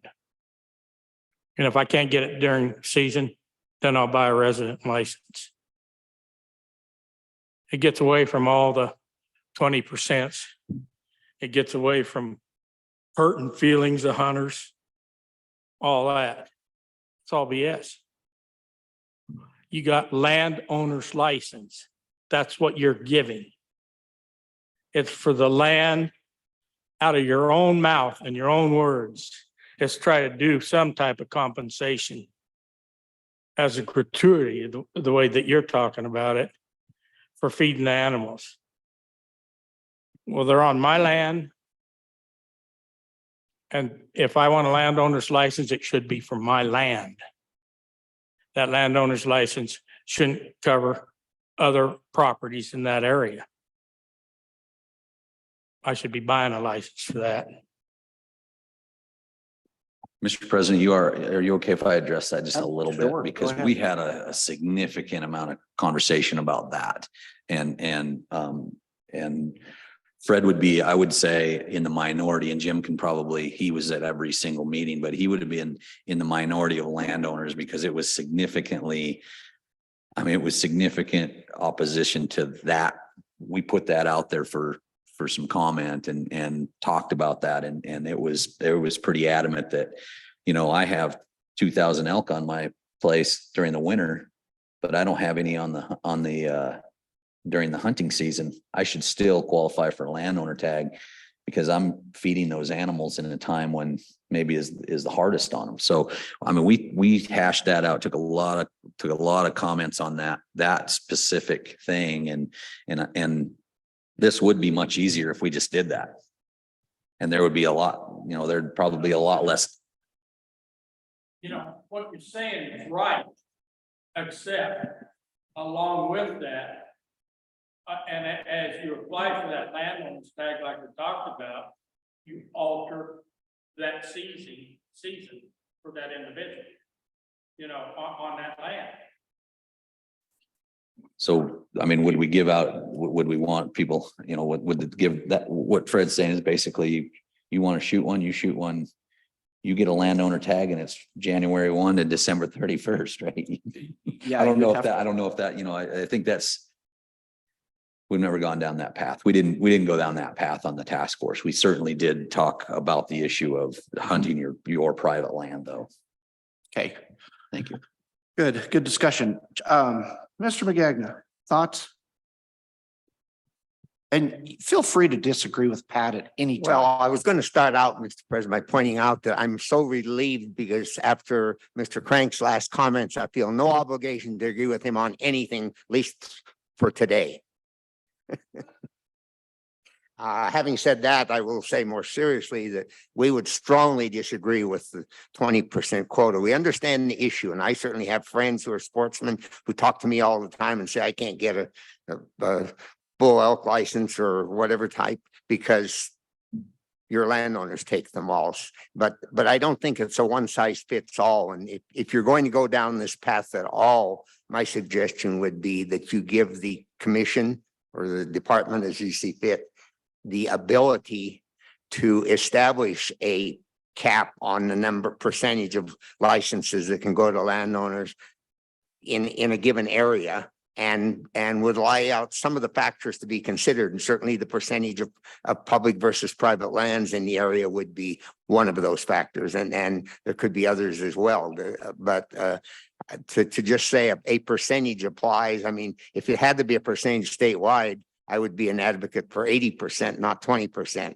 But I just think that's the wrong approach to say that there's a magic number that works everywhere in the state. And in some places, you may be able to do 80% and you're not significantly impacting the demand for licenses, and there's plenty of them available. In other places, a much smaller number would have that impact. So would simply emphasize that we would have a real serious problem with going forward with this recommendation as it's been made to you. Thank you. The last part of the task force recommendation is if the commission determines that any hunt area is over objective for the type of landowner licenses requested, landowner licenses would be issued without regard to the quota. Any thoughts about that, commission? Well, I think, Mr. President, we had, like I said, we had a lot of comment on that. And a lot of the comment came from the folks that have those landowners in the eastern side of the state that have in some of the areas that you see, area 2, area 113, those areas 123, that a significant amount of the tags go to landowners. And their thought was here we're giving out now, instead of a bull tag every other year, we're giving out a type 1 tag, which is any elk, every other year. And then in between years, because we have a large bull population, we're giving out a type 5, which is 5 point or less on one side or the other. And so their thought was, this actually came right from the public, was why in those areas that and this was really talking about elk, but why in those areas that we're over objective would you take, why don't you just do those in addition?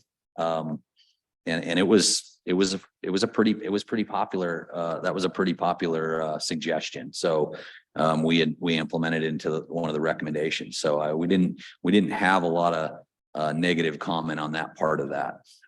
From certainly the sportsmen are going to have a better drawing odds. The landowners are all going to get a tag. And so there's going to be a little bit more, pressure, I would say, or there could be, but in those areas, and they're going to probably, most of those are large private land holding areas, a lot of them are. So anyway, it was that one really did come from some landowners. So. Okay, good. I thought so. Just wanted to hear it, make it public.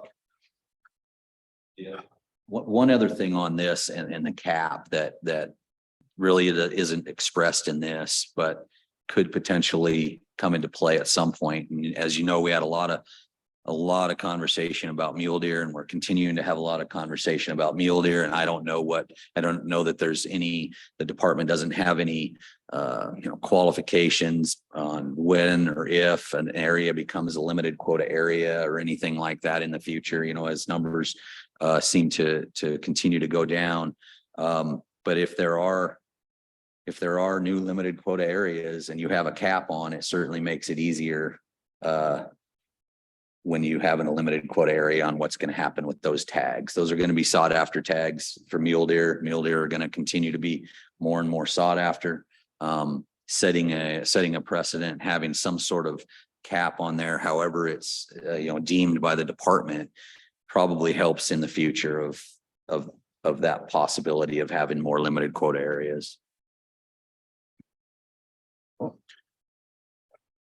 No other thoughts? Ashley, you have some thoughts on this? I do. I need some clarification. If we're looking at capping landowner licenses, I'm assuming we're talking about resident and non-resident combined. I think that's correct. Okay. So they would both have a cap, but they're going to cap at their percentage that they're, Of their quota that they're given. Okay. So then looking, and maybe Jennifer can answer this. This is the information you gave us was 2021. Sorry, the handout you gave us. So I'm just going through just for curiosity's sake and looking at how many places would have been impacted had this been in place in 2021.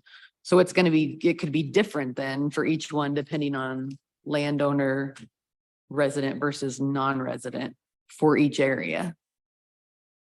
Is that correct?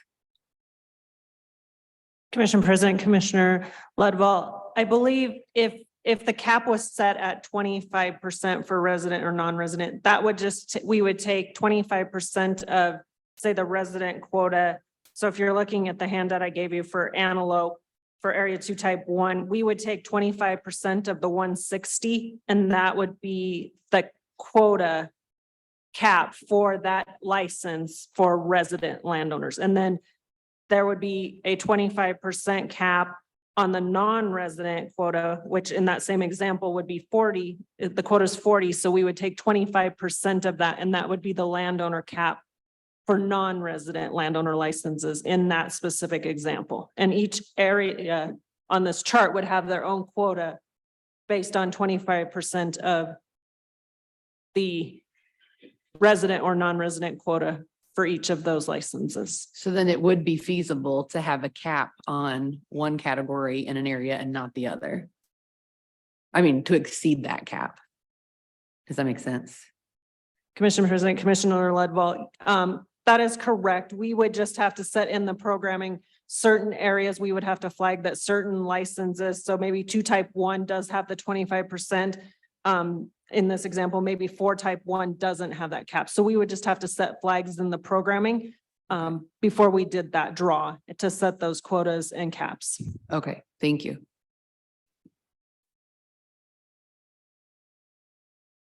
Sorry, one more. This is complicated. I'm just trying to run all the numbers and things. And then am I correct? You said that, because obviously looking through here, the numbers are a lot lower. We don't have any of the 100% showing up here, but what was the number again of how many times that did happen this past year that we know of? Where landowners were taking all the tags? Commission President Brokaw, Commissioner Ledwell. So in antelope, which was the area for 2023, in area 53 type 1, so 1 license for residents had 100% of the quota went to landowners. And in non-resident antelope, we had 3 of the licenses, 53 type 1, 88 type 1, and 86 type 1, where 100% of the licenses went to non-resident landowners. And did that happen anywhere besides antelope? Commission President, Commissioner Ledwell, no, it was only in antelope this year. Okay, thank you very much. Thanks, Jennifer. Any other questions? Okay, let's move on to number 4. We're on number 4. President Brokaw, number 4 is basically an addition and more or less the highlighted language that's on the screen is what was added to this section in the regulation.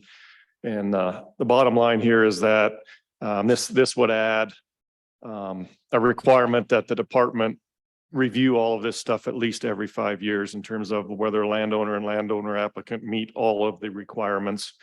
And that the landowner and the applicant have to provide that information each year that an application is made. And as you heard from Dan Smith a little bit earlier, there are instances where a particular parcel may not get evaluated once a year on an annual basis, every 5 years, every 10 years. There are some places that we just don't need to do that. There are other instances where we've had some situations with turnover in game wardens in particular districts, and we kind of lose a little bit of that knowledge of who qualifies annually and who needs to be reviewed. And we can certainly address that internally and make sure that we're holding folks' feet to the flame here and make sure that they do apply. But this was the intent of this recommendation, as I understand it. And what I would ask us to do is let's consider 4 and 5 at the same time. They're very related.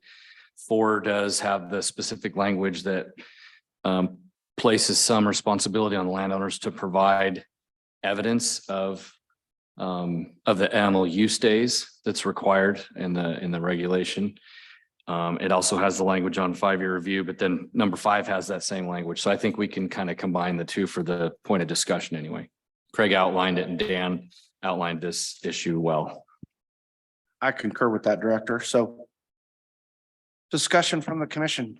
Conceptually, absolutely, there should be a requirement and application oversight to maintain eligibility. So at the big picture, I would agree 100% with this. How we get there, I'm not really sure.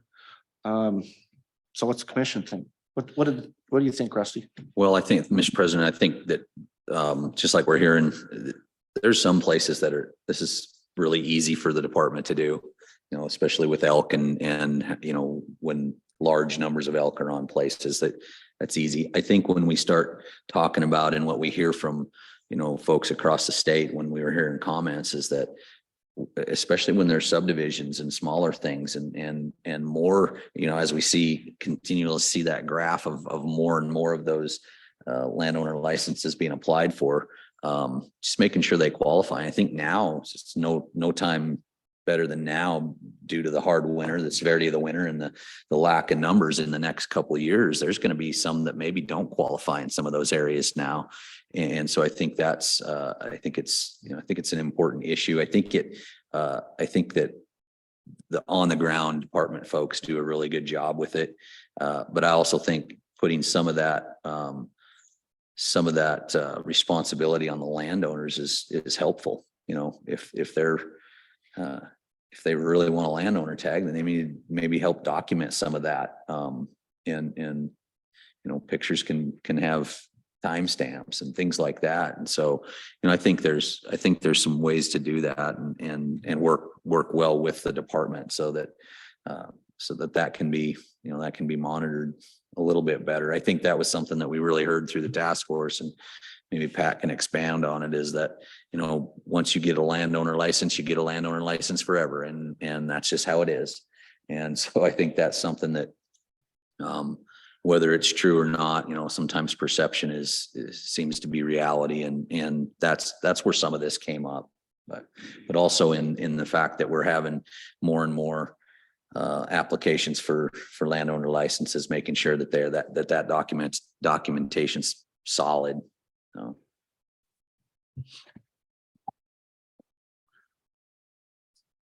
Any other comments from the commission? I'd agree. I would think after natural events like this last year, there would be some loss of eligibility.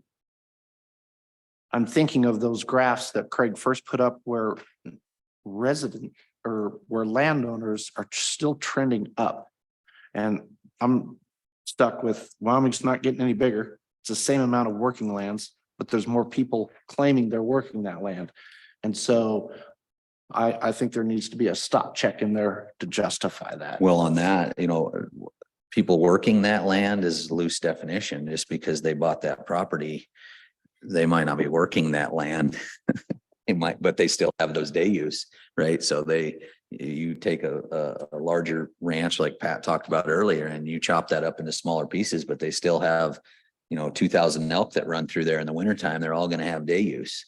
And so it's a similar with deer and same with antelope. As you have more people come to Wyoming and buy property, whether it's 160 or 5,000, there's more people buying property in Wyoming. So I try and stay politically correct, Rusty, but every now and then my true colors come out. Craig, go ahead. Thank you, Mr. President. Just one thing real quick, as the director suggested we combine 4 and 5. I just give you one thing to chew on in recommendation number 5, which I don't have on the screen, but that recommendation suggests that we put it in department policy or regulation to evaluate all of these properties every 5 years. Just for your discussion purposes and some perspective, just be aware that we do have some warden districts that may have 125 to 200 individual landowners. And just to do the workload to evaluate 200 properties over 5 years is a fair amount of work. So I just want you to have that for your information as you discuss this. Thank you. I appreciate that. And I don't think the commission's intent is to overwork our already overworked wardens. So I think we need to stay mindful of that and stay efficient. Mr. Crank. Mr. President, members of the commission, Pat Crank. So I made Magagna mad, so now I'm going to make Nesvik mad. So I believe, and I'm not impugning the department or its employees, but I have heard from longtime employees that, the process used to qualify for a landowner license was not very thorough or scientific. If you do a pellet count, for instance, you stick a stake in the ground and draw a line 10 foot around it, count the number of elk pellets. That's one way to qualify for days of use.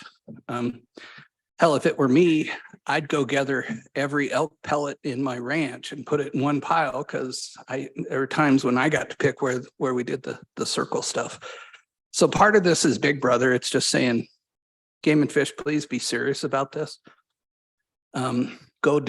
Make sure at least every 5 years, you go make sure these people are qualifying. So that's partly my bias from hearing that from longtime employees. And like I said, I'm not trying to impugn anyone, but I think that it was more lax than it probably should have been. So that's part of this. The second thing, I think the commission, this is more important.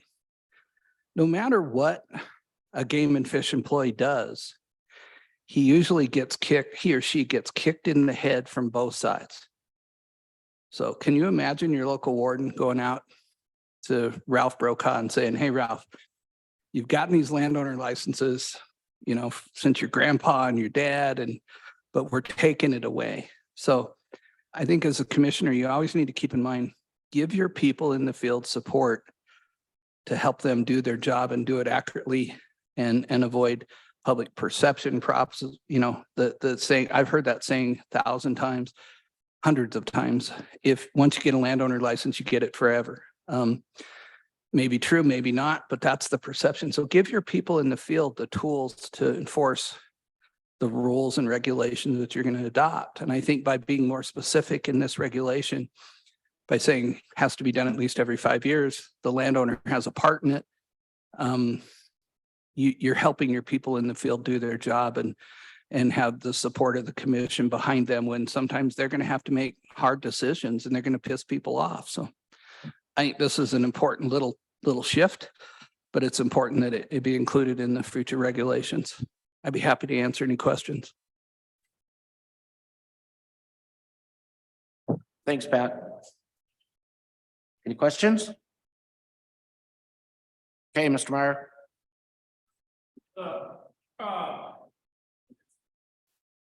As far as the numbers going up and you being concerned with the number of the landowner permits going up. I don't know that's really a concern or should be a concern. The fact of it is when you're grandfathering something in or whatever you call it, where generation to generation, and your elk herds or whatever you're doing move. Now, these people got a license. Now you got new people, whether, and this acreage thing bothers me because I think it needs to go directly to what's being provided, the amount of damage or the amount of feed or whatever. But part of those numbers going up is because you have numbers that's spreading out and you still have the old lineages that's getting the landowners license. So normally your numbers will go up automatically. And the same is true with splitting the acreages up. I don't know how you can define if a ranch is broke up, larger ranches and stuff like that. What really qualifies for landowners license and say, well, these guys are not really people from Wyoming, but they bought a section or two of land, but that section or two of land is productive land. But we don't know about them getting it. You know, you have to tie it back to some reasonable analyzations of what's being provided for that landowner. And I still think you need to tie it directly to the land. I know it's not popular, but it don't take that much.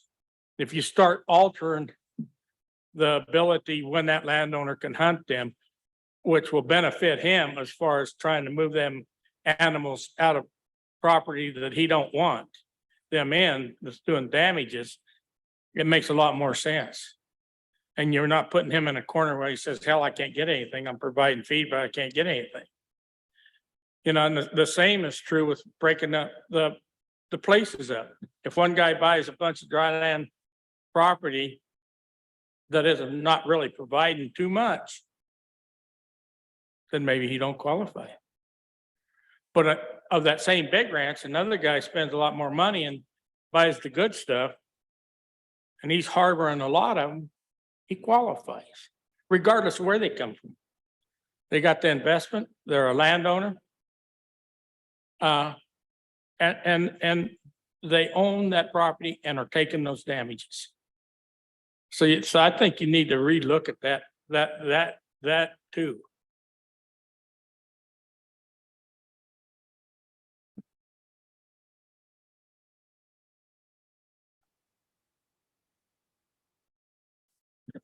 Just a couple of thoughts on this one. I do get concerned if we're putting too much of a burden on landowner. It shouldn't be their responsibility after they're counting the elk every day or whatever the case may be. They need to work with the local warden to establish that they qualify. Certainly don't have any problem that because I qualified this year doesn't mean I should qualify for the next 20 years. That needs to be examined. I think and I didn't see the exact wording up here, but in something I saw earlier from the task force, they said the landowner has to provide documentation. That word is a little bit concerning unless it's clearly defined what they mean by documentation. Because I think that the game and fish personnel have to assume some of that responsibility. The other thought with regards to the 5 years, rather than saying that the landowner has to do something to prove every 5 years, that maybe the warden simply is directed to recertify every 5 years the landowner qualifies. And that doesn't mean he has to visit every piece of property if there's 100 of them. He may well know that these 30 over here, that there's no doubt about it, they qualified. All I need to do is report back to the department that I deem them qualified. And then there's 5 or 10 others here that may be questionable, that I need to work with that landowner and really determine should they continue to qualify or not. So I think that can work if it's done in a flexible manner, not just a 100% across the board approach. But it's got to be a collaborative effort. It can't just be, if we're rewarding the landowner for providing habitat for the wildlife, then we shouldn't be punishing them with an undue amount of requirement to prove that they're providing that habitat.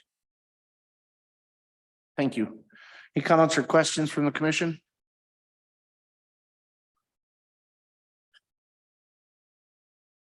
Okay, Director, what's your vision for next step moving forward? Having completed the task force paper recommendations, you want to do the, I think this would be a good chance now to, there's two things that probably should happen by the end of the day. One is we need direction on whether we should or should not move forward with the developing more formalized proposals regarding the recommendations from the task force. And then secondly, we need to consider those things that were discussed by the task force, but not recommended. And I thought a good place to start there would be to have, since Jim's here, he submitted a letter with a lot of good ideas on it. To have him talk through a summary of each of those ideas. Or if he would like, I could sure represent him. I tend to like to do that on a regular basis, to represent Jim McGagnon in different groups, especially when he's not there. But anyway, I think those are two things that we should do here in the hour and 15 minutes we have left. So however you'd want to proceed. I agree with that. Let's go through the stock growers paper. Do you have this? Did you bring a copy? If not, I've got it here for you, Jim, or do you want me to talk through it, or? Why don't you come up and address it?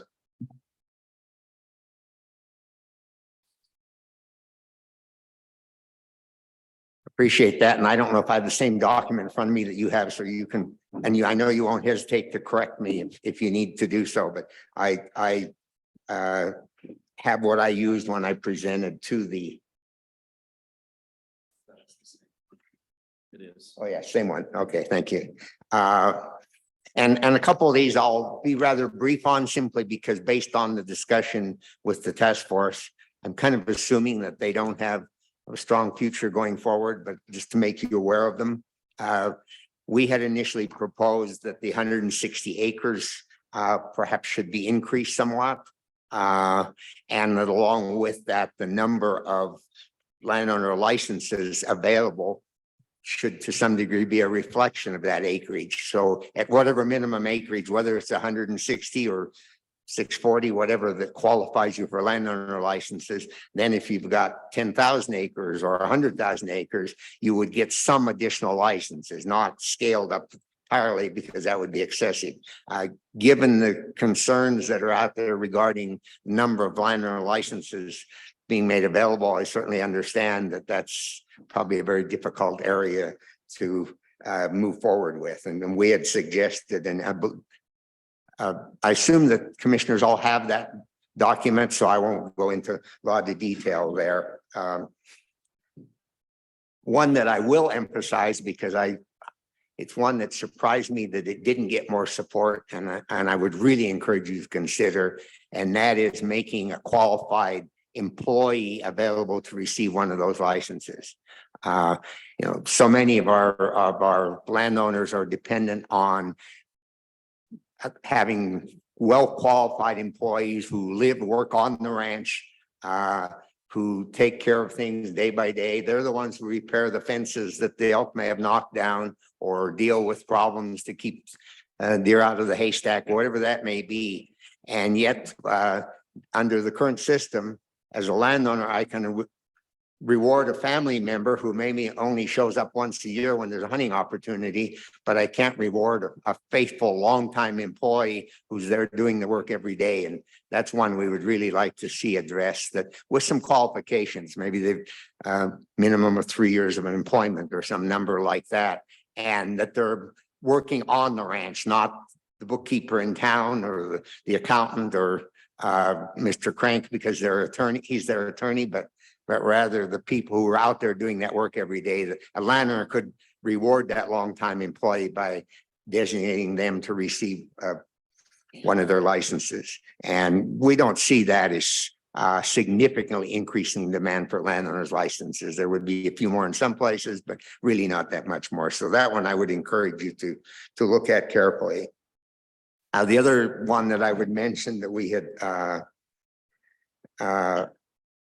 brought forward is, and it was mentioned earlier today, the two entities that a landowner can currently donate a license to, of expanding that somewhat with a nonprofit that's based in Wyoming, that a landowner could donate, say, one of their licenses, perhaps not both, but at least one to a nonprofit entity operating in the state of Wyoming, a 501c3 qualified entity. That it would have to be a donation. The landowner could not receive direct compensation for it, but the entity could market it in whatever manner they deemed appropriate in order to raise revenues for a worthy cause here in our state. And I think that would potentially be a way to build some support for wildlife in the state, for wildlife management, as well as for landowners.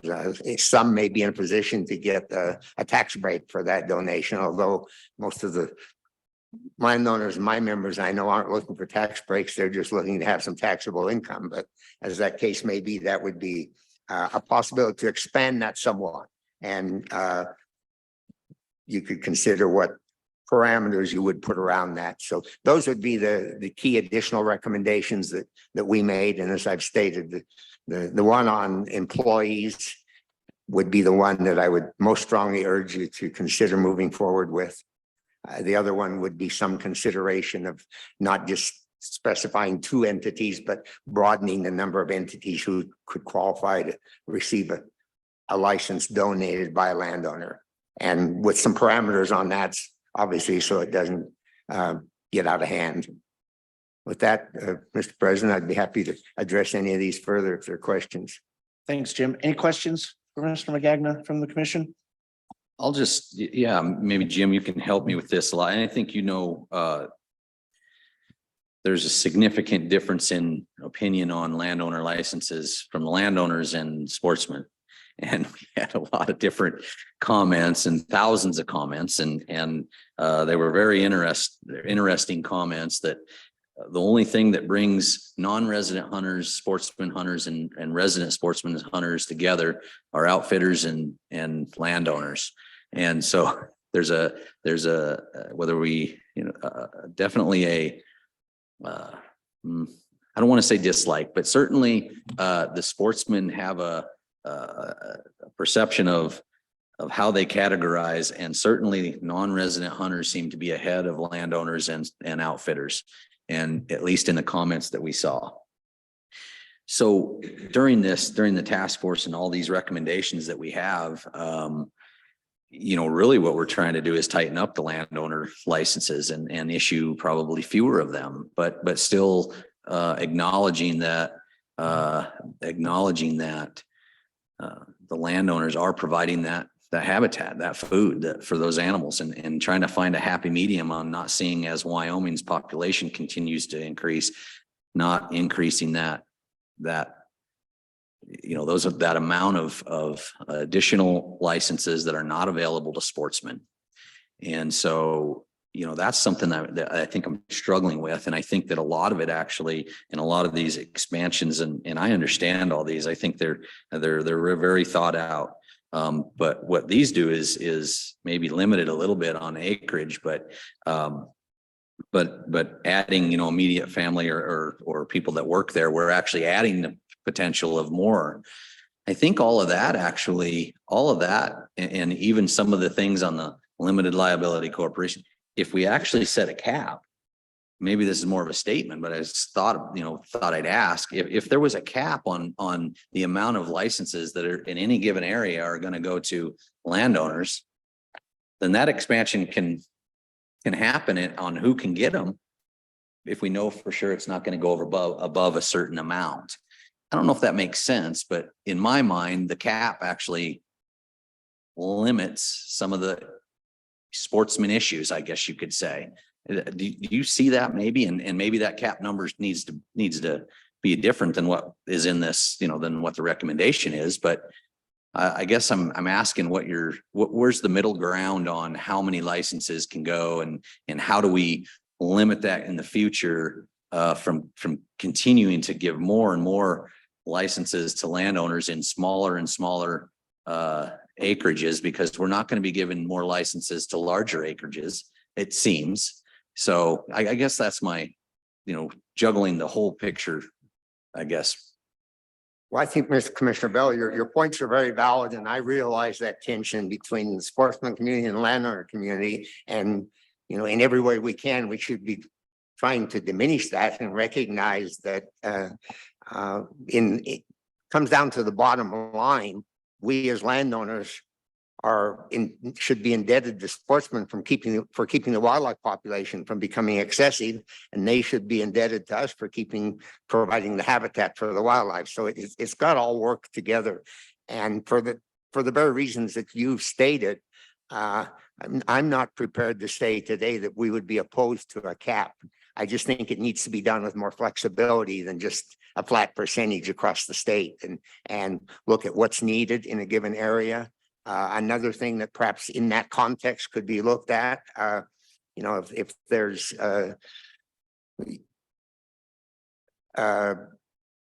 strong demand for resident licenses in an area, maybe some landowners, some of the needed licenses for landowners to meet that demand could come out of the non-residents. So we're not punishing our residents, even though the landowner is a resident. I mean, some flexibility there.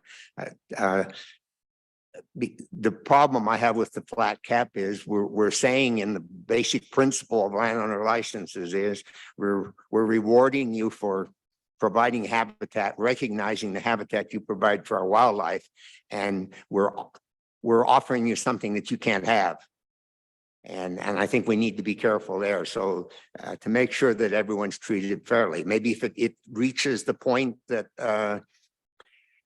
you can't have one every year, maybe at some point we have to say, well, that's going to be more limited. We've got so many landowners and so many licenses. So based on that ratio of applications, you're going to get one every third year or something like that. I mean, but it's got to be specific to the particular hunt area and what the demands are there, what the habitat is that's being provided there, I think, rather than across the board cap on landowner licenses, because I think an across the board cap in the community I represent will be seen as you're giving us something with this hand and taking away with the other one.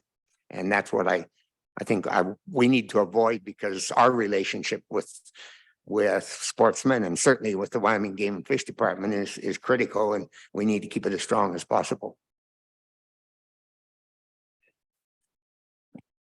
Thank you for those comments, Jim. I think there's a lot right there that we need to digest.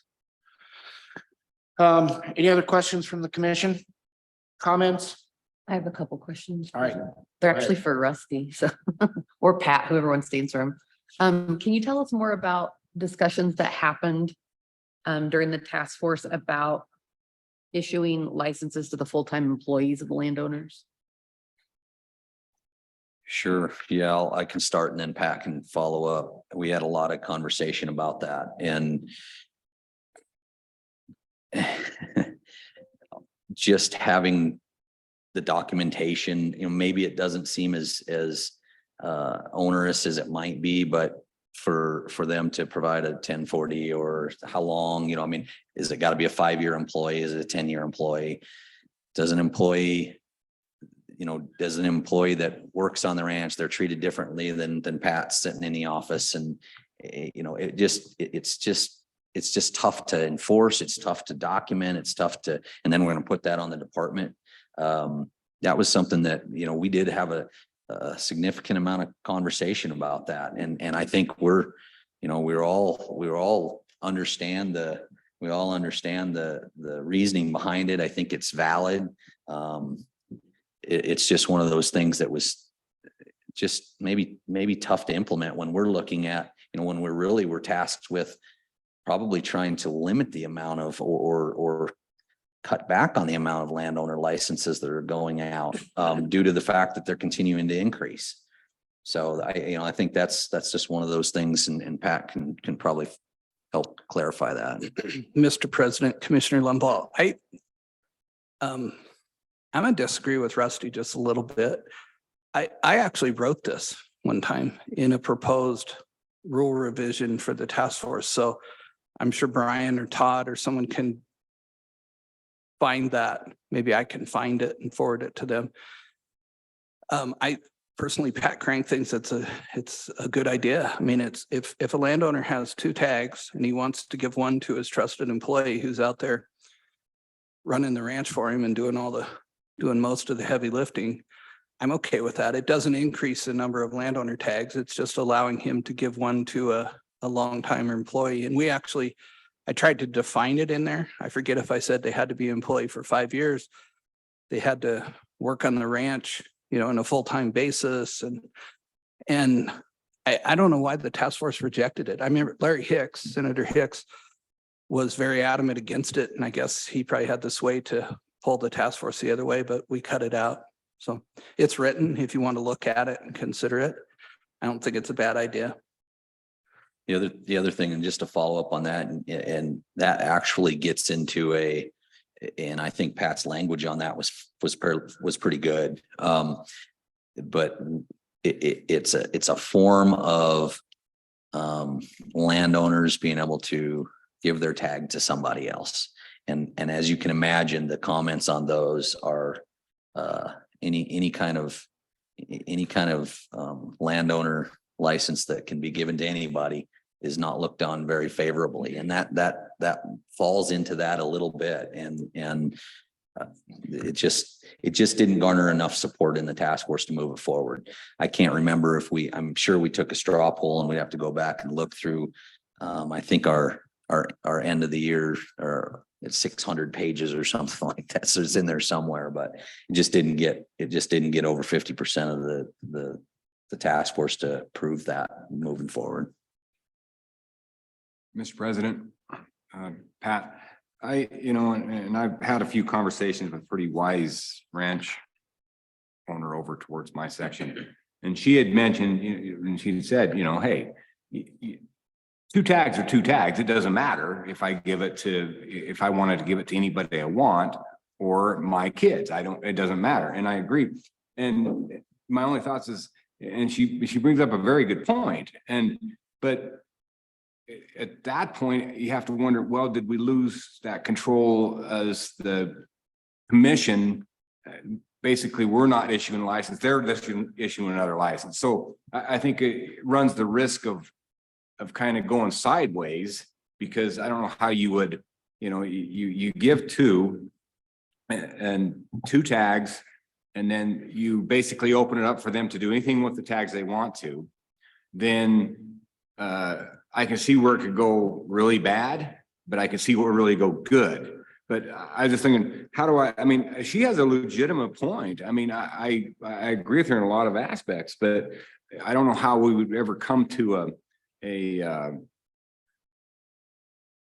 how do we enforce, or how do we kind of maintain this, I don't want to say the department's oversight of it,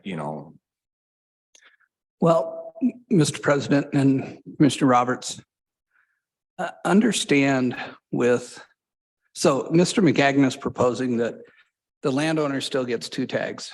He's talking about scalability, which, and I'll talk about that in just a second, but I don't think he's proposing that they get additional tags to give to any 501c3 nonprofit. He's saying of those 2 tags, they could give those to someone other.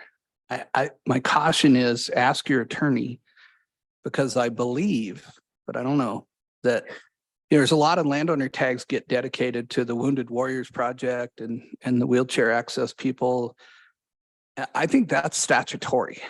So you need to look, do you have statutory authority to authorize giving those tags to someone other than those specified statutory programs? And your attorney can answer that. I just don't know. I think it is, but I don't know. But if it's 2 tags and they want to give one to the library board, so be it. As long as you don't increase the number of tags, give them additional tags to give to nonprofit, then I guess Pat Crank could be okay with that. be careful though, because what you're describing, Commissioner Roberts, I think you're like a moth flying close to the flame, because what you're talking about are landowner set aside tags, that a landowner gets a certain number of tags every year that he gets to sell, or he gets to determine who gets them. And that's like walking close to a nuclear bomb, I believe, in Wyoming. You know, in Wyoming, the wildlife is owned by the state of Wyoming, and this commission and the department get to decide who gets those licenses to harvest those wildlife. And the issue of landowner set aside tags was debated well before my time being interested in this stuff. And it was a huge war and problem. And so, but you're right. When you start looking at where they can go, other than those statutorily authorized programs or family members or a full-time employee, which you have the power to do, you're walking close to that nuclear bomb. Just, you know, so think about it, I guess, is my comment. No, but I agree. I agree that it's something that's, you're walking close to a nuclear bomb. Absolutely. I just wanted to make sure that her point was out there, that I would represent her point to the commission and everybody to talk about. You know, I've been running around with Jim McGagna for 20 some years probably. And I don't think I've ever said anything nice about him, but I'm going to say something nice about him today. I think Jim McGagna and the Wyoming Stock Growers proposal to you is a rational, reasonable, thoughtful proposal. So I think you should think about it. You know, scalability. I have a client and a friend who owns a 55,000 deeded acres ranch. Now it's a general elk area, so but if that were a limited quota area, he would get 2 elk licenses. How many elk does he feed on 55,000 deeded acres?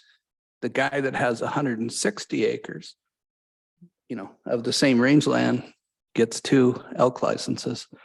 So that scalability argument has some thought to me, and Jim's proposal has that in there to consider.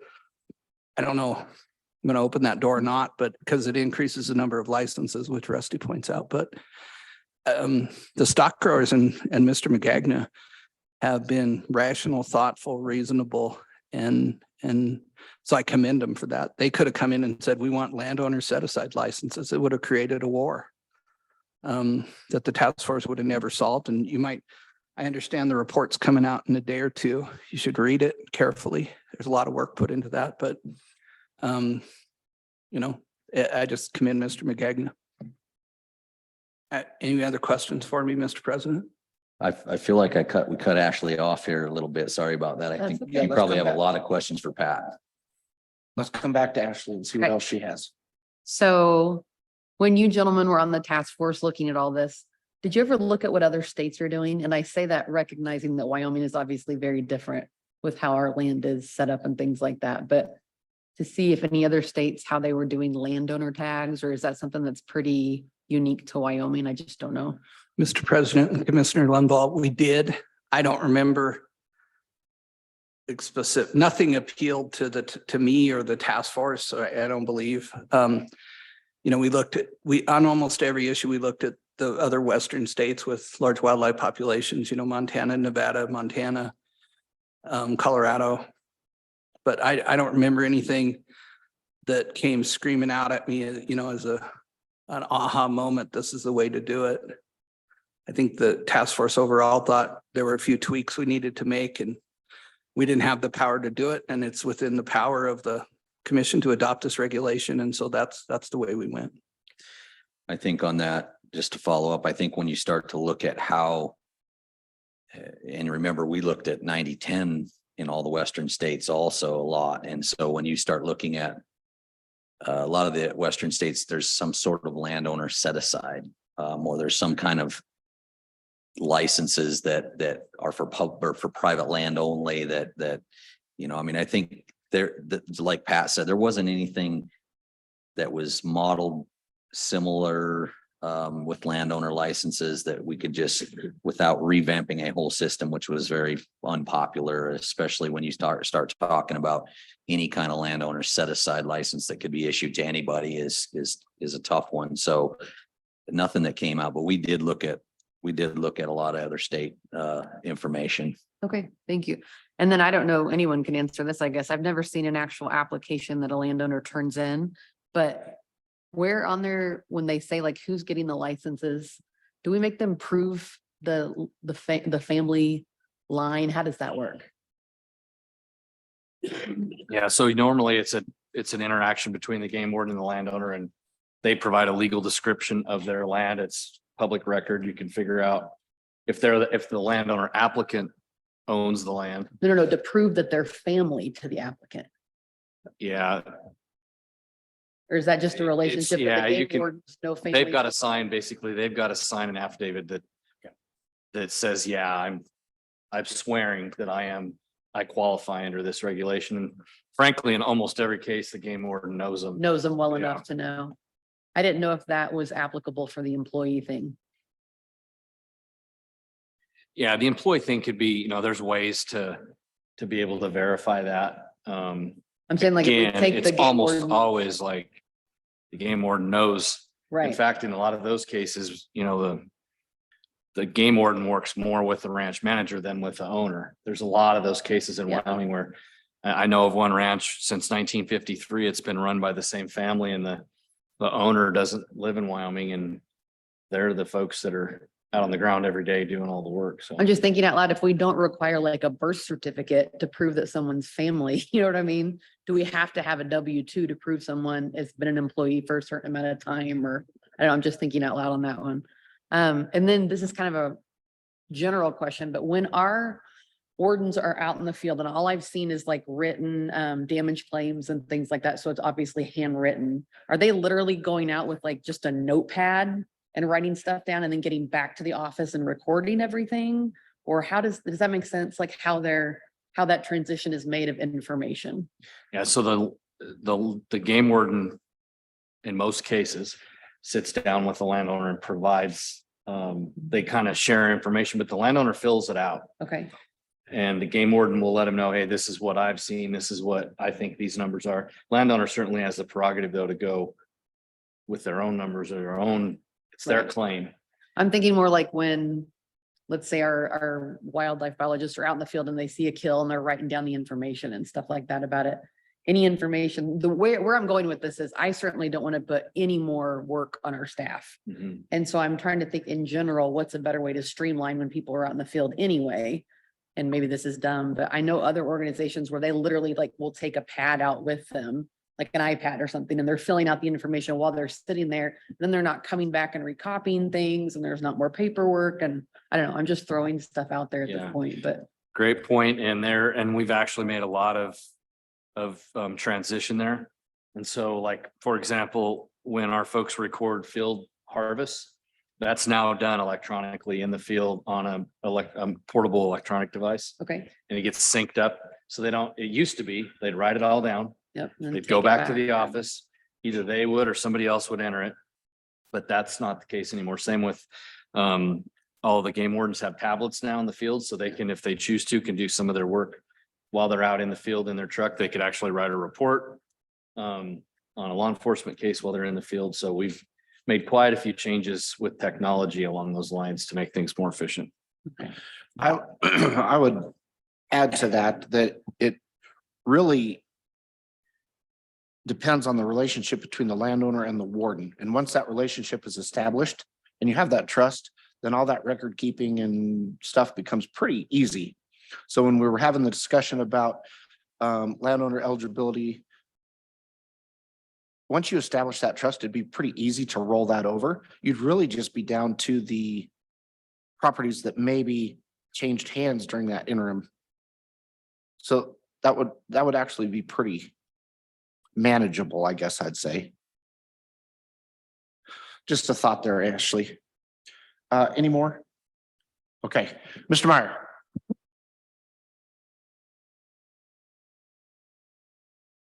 Sorry. I'd like to thank the commission to give me the opportunity to voice my opinion and ideas. I'd like you to keep a couple things in mind. I'm gonna have to leave.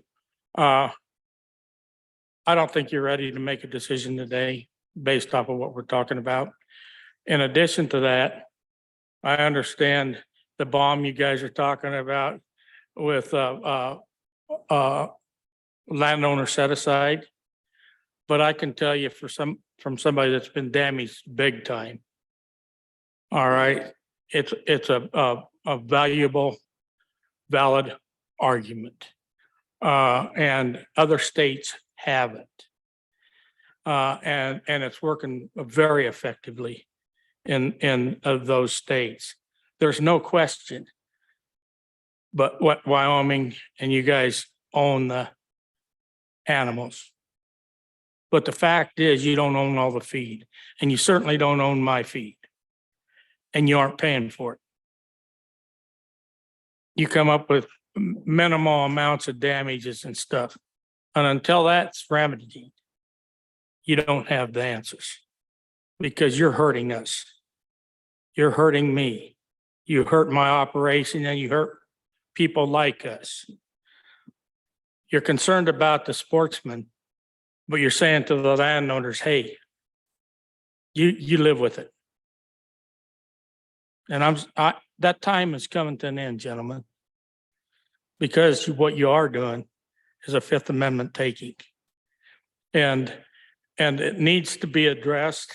You need to address it and you need to be fair on it and treat the landowners right. The committees that are appointed a lot of times, and my daughters sit on some of them. I don't sit on them for a reason because I'm pretty controversial. But my daughters sit on them. We've had different representations. But those committees, a lot of times, are influenced by your people to achieve what they or you want to achieve. You aren't listening. It's like the comments I gave you today. I watched you. You have areas of people that you listen to. You aren't listening to all the comments and really deeply considering them. You have in your mind already preset who you're going to listen to and whether their ideas are good or not. Mr. President, I kind of take I disagree with that. And I think that, and I take offense to that, Fred. And we're here to do the best we can possibly do. It might not agree with you a lot of times, but I don't think there's one person on this commission that doesn't listen to every aspect that you're doing. Now, you might think it's turned off, but I can assure you that this commission listens to everybody. You might not agree with it. Let me give you one example. I just want to say that because I think that's an unfair statement to this commission. Let me give you one example, okay? How many awards did you give out yesterday? How many awards have you given out this year? There were people that donated money to you or did different things. How many ranchers or landowners did you give an award to that provided feed for those animals that you're selling? Is that fair? Is that listening to the people? And I'm not doing this in an argumentative position that I want you to take it that way or to insult you. I want you to open up your minds and think about this because there's some real damage being done here and it's landing on us landowners. So with those comments, I appreciate you listening to us. I don't mean to insult you directly. I want to open up your minds. Mr. Meyer, real quick, I do want to answer your question. So on an annual basis, we do have landowners of the year for 8 regions of the state. So every year we provide 8 worthy landowners around the state recognition. We host them at a banquet, we feed them dinner. We play a video all about their ranch and what they've done for both ranching and wildlife. And we've done that for over 20 years. Well, I'm sorry, because I haven't been one of them. I don't intend on wanting to be one of them. I do know I lost $300,000 in crops last year. You know, and I've seen people donate a lot less, be recognized. It's not about the recognition. It's about the damages that are being done. Thank you. All right. We're going to take a break, and during that break, get your minds around how we're going to bring this together and get direction. So let's take a 10-minute break and we'll get back to work.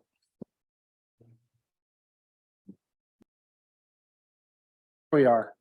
Okay, so we need to do a couple more things to continue this conversation before we can move forward. We have a public commenter online, and then we need to come back and visit Commissioner Masterson and take his comments. So Wayne, do we have our public? Yes. Levi? Levi Jensen.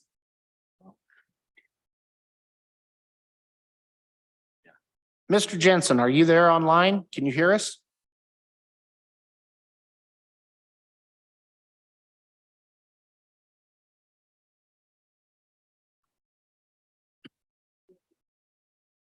Levi, if you unmute, you should be able to talk here at Wheatland to us.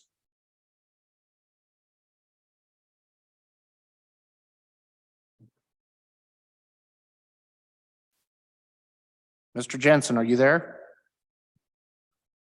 Okay, keep trying if you want to. Let's go to Commissioner Masterson. Does he have any comments?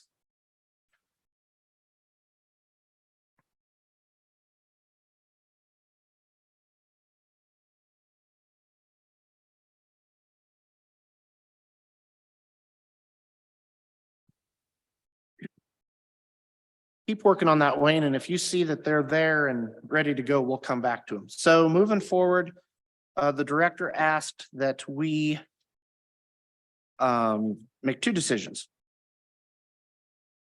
Should the department move forward with any of the task force recommendations, and if so, what? And I'll throw this out before you provide direction there. So there is in this green packet several items that were discussed during the task force that we haven't talked about yet here today. They're self-explanatory for the most part. There is more in-depth information available if somebody wants to dig into it more and look at public comment or the discussion. One path forward I see here is giving us direction down anything that looks to you like it makes a lot of sense and that you're favorable towards. Letting us know if there's anything you're definitely is a kind of a line in the sand and not interested in any further discussion on. And I think, we could take this up in a similar form, probably shorter at the September meeting to let everybody leave here, consider all this, read the additional information you've got, and then come back with more specific direction in September. That's certainly a possibility as well, but thought I would provide maybe a little bit of a roadmap that could, for you to start at least to consider.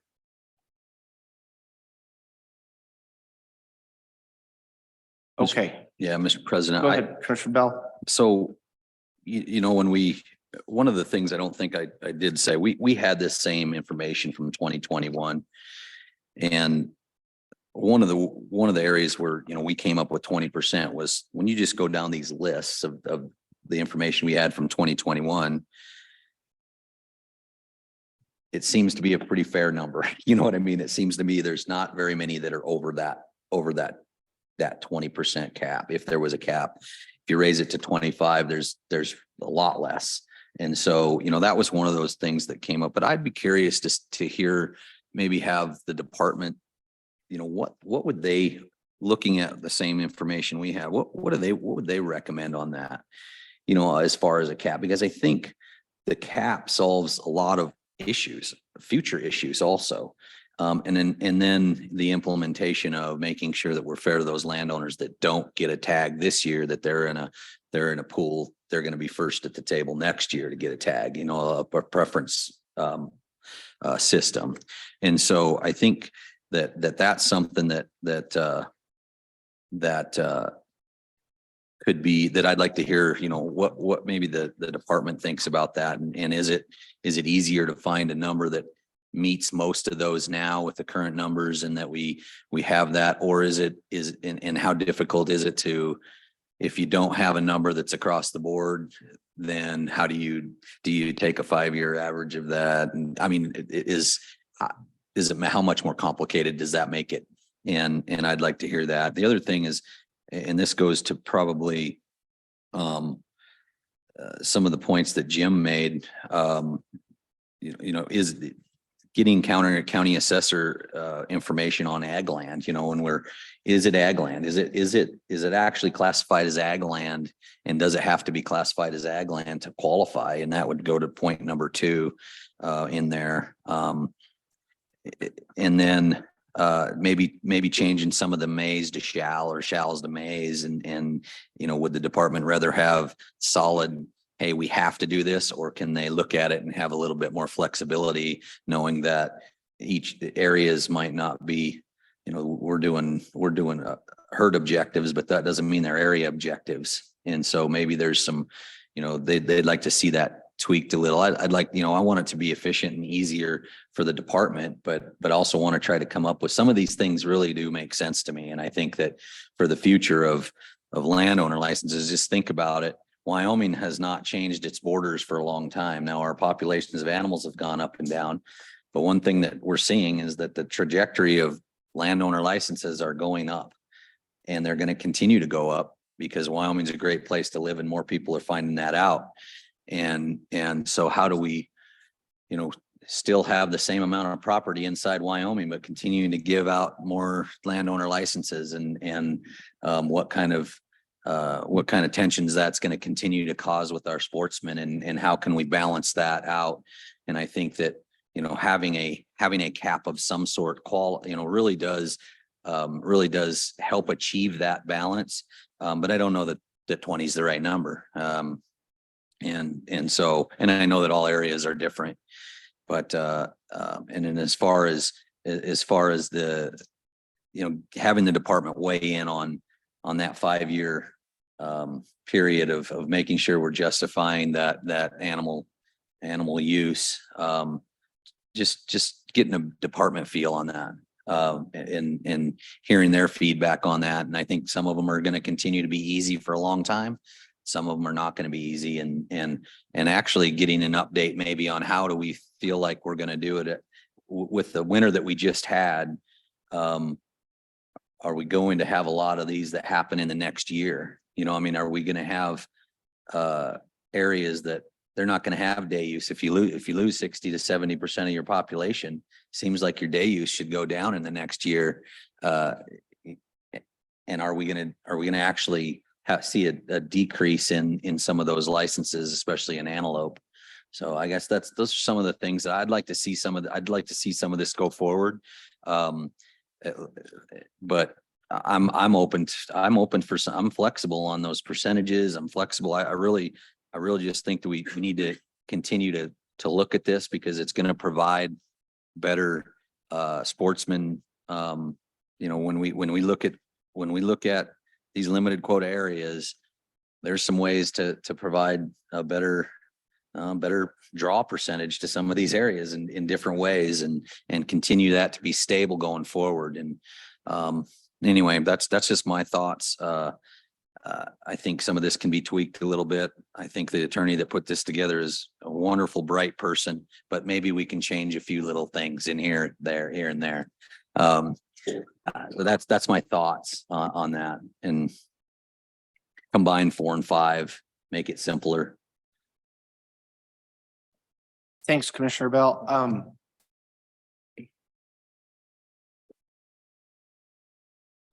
We'll come back to that. I understand we have Levi now is online and wants to make comments. And now, Levi, are you there?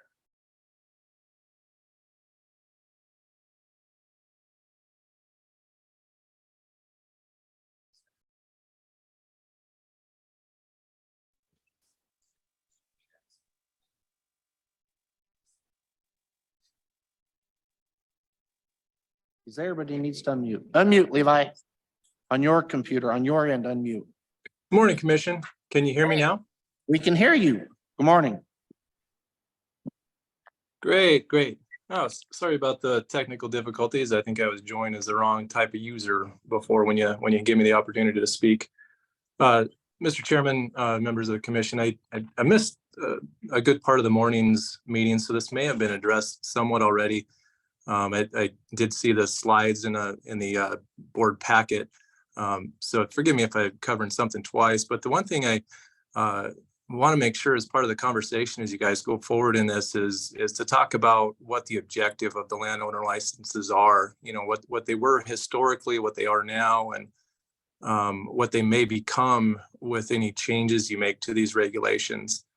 You know, a lot of the discussion around landowner licenses and the allegation has been around elk and the increasing herd sizes and the impact that is to landowners and ranch and farm operations. And, you know, I'm definitely, you know, sensitive to that. And, you know, it can be a huge impact. You know, I mean, you guys hear that time and time again on how devastating those impacts can be.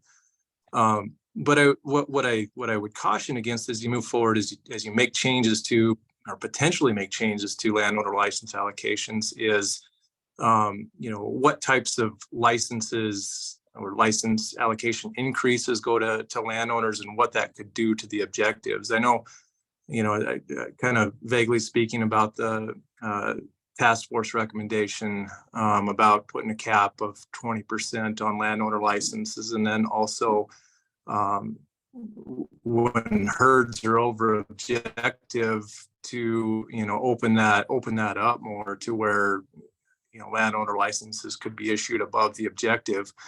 Well, I think there's some difficulties in how the management strategies are structured right now to be able to do that exactly. Right now, you know, I guess my best source of information is looking through job completion reports, and you have management strategies and you have objectives in those job completion reports, and neither of those two things are necessarily hunt area specific, and they don't always involve a number of the herd size. You know, objectives can be, you know, different things, and strategies can be different things, and also I don't think we always have a, you know, a real firm count of herd sizes. So I think being able to tie those two things together may be a little bit difficult with the current you know, way that these management objectives are defined and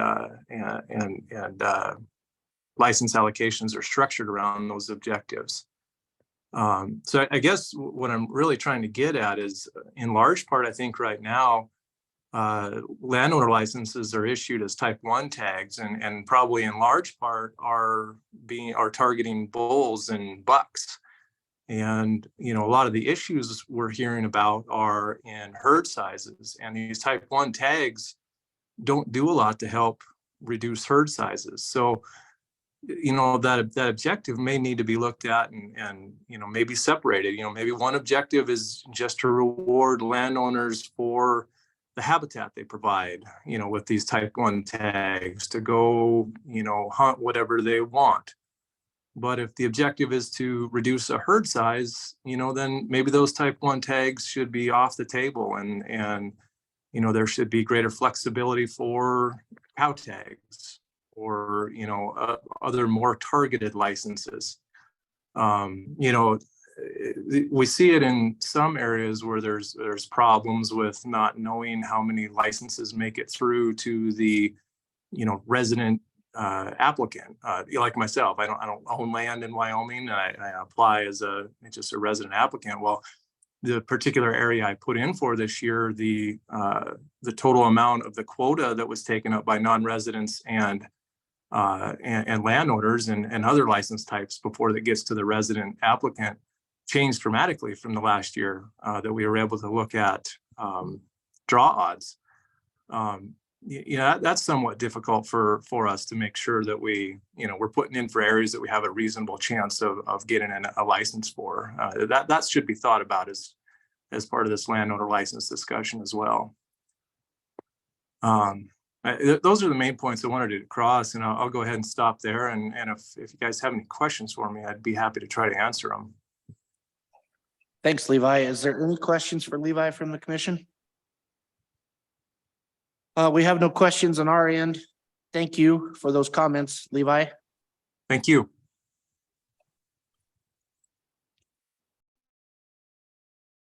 Okay, other commissioners' thoughts about discussion today, narrowing down a task, what Brian asked for. What should the department move forward with for us to consider down the road? Rusty's expressed interest in the 20% cap. That led me to writing some notes down. And I'm empathetic to Jennifer and her department. So the drawing process is so complicated. It's encumbersome. And so my note is we should figure out how to simplify this process. And as the conversation goes down to a recommendation of a cap for landowners within an area, I agree with Mr. McGagna. It shouldn't be a statewide blanket 20% because that's not applicable. Eastern side, dominant private land, western side, predominantly public. So how hard would it be to establish a by hunt area, number of landowners, percent private land or public land, however you weigh that. And that would always be the case for that hunt area. So then when it enters into the draw, we already know there's going to be X number of landowners, X number of whatever. Would that simplify then the drawing process?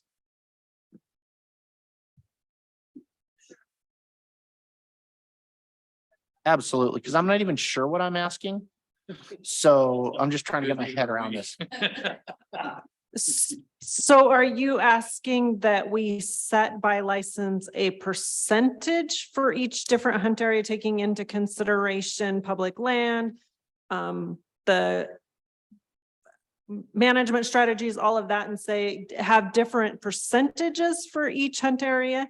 Or are you saying a set number of licenses? So one area may have 10 licenses versus 20, which wouldn't fluctuate based on the commission approved quota. I don't know, but I'm taking into consideration Rusty's comments. And when we go to an area where the quota with the landowner applicants will exceed this potential cap for today's discussion, we'll say 20%. How do we maintain the equitability of that draw if landowners are going to absorb 100% of that quota with the general public? And then if we cap it at 20, how do we tell those landowners only 20% of you guys are going to get tags? And then how do we, I can't get my head around that cap. How that would even be implementable is my question. How would the department even do that? So Jennifer, do you remember when we talked about this at the task force? We looked by area, by hunt area, percent public, percent private. And then I think where Ralph may be going is somewhere along the lines of the cap would be set by hunt area based on the percentage of private land. Yeah. So if there's 100 licenses and 40% of the area is private land, we've got that data, then the cap would be 40%. Is that where you're going? Sorry, I wasn't turned on. Yes, some formula there. Thinking of stock growers, Jim's comments about it's not applicable in areas of general hunt areas, but it would be very applicable in our hunt areas, 98% private land. Rusty's cap is going to kick out most of the landowners in that 98% private land hunt area. How do we continue to do that equitably amongst those landowners and also provide a public benefit? That may not be a question you can answer, but that's something the department, if we move down this trail, I would want some feedback from the department. Is that even feasible? How can we even do that? Commission President, so I'm not going to answer what's the right answer of those percentages, but the way it would work is the commission would direct the department to look at the percent public land and come up with a formula. And then we would create a table in the draw that said each of these licenses based on that formula would have a certain percentage of those licenses going to landowner licenses. So some of those areas may have 40% available quota going to landowners where others, depending on what you direct us, the department to do, would maybe have 20%. And we would just have a table that we would reference back before we started the draw that would have those percentages in there. And then that would calculate the number of landowner application licenses that would be in that draw based on a percentage that would go and tie back to the commission approved quota, so that it would have that tie. So as your quotas fluctuate in each license, that would also be taken into account. But what that percentage would be based on those different factors, I am not the person to answer that question. Yeah, you got to where I needed to be. Thank you. That was You're welcome. awkward. I know that was painful, but thank you. Other conversation from the commission on potential tasks for the department. So, Mr. President, Jennifer actually, as she always does, she's very efficient. She has that information I asked for earlier, and she can email that out to us. But I also think that we're probably going to get some questions about the 2023 landowner license allocation that you had told us. And can you email that out to us also in a format like this? At some point before September, there's something like that. Commission President and Commissioner Bell, yes, I can put it into the format that's similar to the 2021. I just didn't put the private land areas, so I'll have to go in and create that and tie that back. But yes, I can get that out before the September commission meeting. Thank you.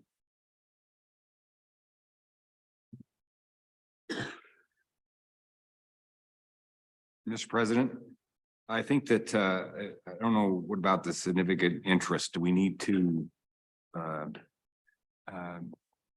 get some more of a definition of that, or have to direct the department to get a more tight definition of it? Did you say have significant interest in that, in the recommendation?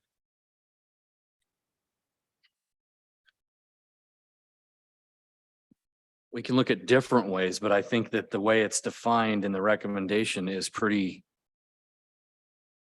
I mean, it's pretty clear.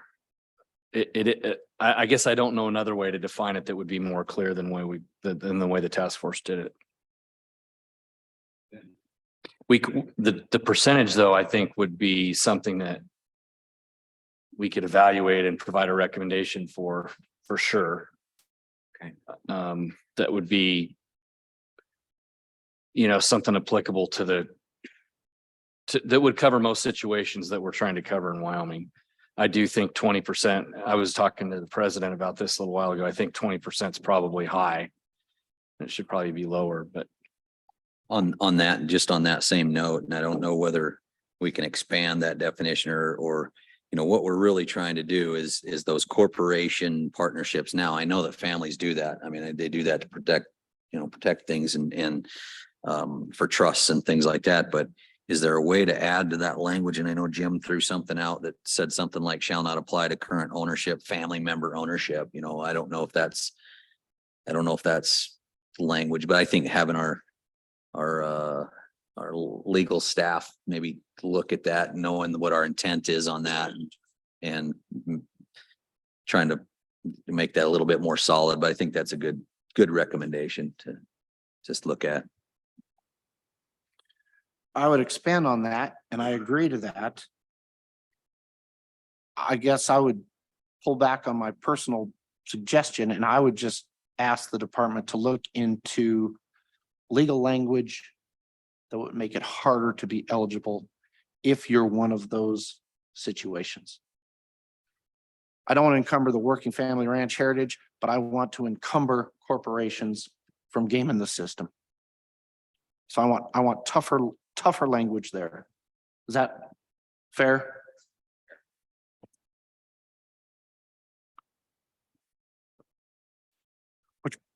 What about, that was 1 and 2. 3, we've talked about the cap. 4 and 5. Landowner eligibility. So I think on that, and I'm just going to go back to 2 real quick, because I just, talked about the county assessor and ag, but I don't know.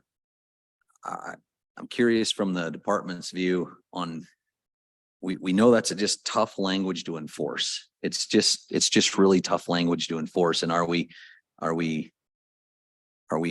addressing the problem maybe in 1 and 3 and 4 and 5? And maybe there's one that's going to be tough. No matter what we do, it's going to be tough to enforce. Is that the one that I guess we can have them look at that. But as far as 4 and 5, I think we can combine those and make them maybe a little bit more streamlined. Taking into account how we do that process and those things at a department level and see how that works. That at least would be my recommendation, I guess. So what I took from that is that we would look at, and I think it would, I don't want to answer that question right now. I'd like to get some field input on enforceability. But what I took from that is look at ways to modify number 3 to make sure that it's as enforceable as we think it can be. And then also to tweak 4 and 5 so that they were as achievable as possible by the department. Is that what you said? Perfect. Okay. Yeah. And honestly, if they look at number 3 and say, gosh, we're probably better off spending more time on one, on those other ones. If they look at that number 2 and just say, it's going to be tough. I get it. So.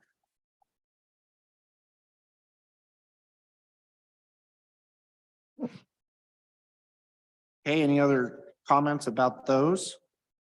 Mr. President, Yes, ma'am. they don't really fit in 1 through 5, so I just waited till the end. And I may be the only one on the commission that's interested in this, but I would like to explore the idea of a landowner being authorized to issue to a full-time employee without complicating things. Like I said, I appreciate the relationship that our game wardens have with landowners. And so I don't certainly want them to have to get proof or anything like that, but I would just be interested to hear from our guys in the field and our gals in the field about what their maybe thoughts are on that.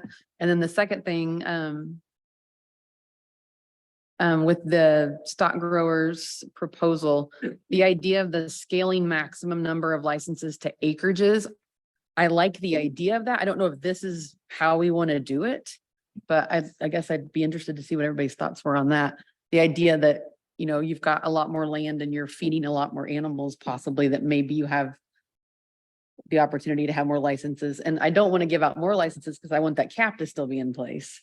But I don't know. I just want to know what people's thoughts are on that as well. So during the task force, I think that document's going to come out pretty soon and it is large, and I don't apologize for that, but it might be hard to find what but if you get to glance through it and see what the conversation was on that, we had a lot of conversation on whether we should be issuing 2 type 1 tags. And then if you have a certain acreage and that you should be getting, cow, calf, doe, fawn tags after that, those kind of things. We had a lot of conversation about that, but it still does come back down to you basically solve the problem of issuing more tags over year if there's no cap. And if there is a cap, then there's a cap. So you're not going to go over that amount. I think that flexibility underneath that cap is in there, but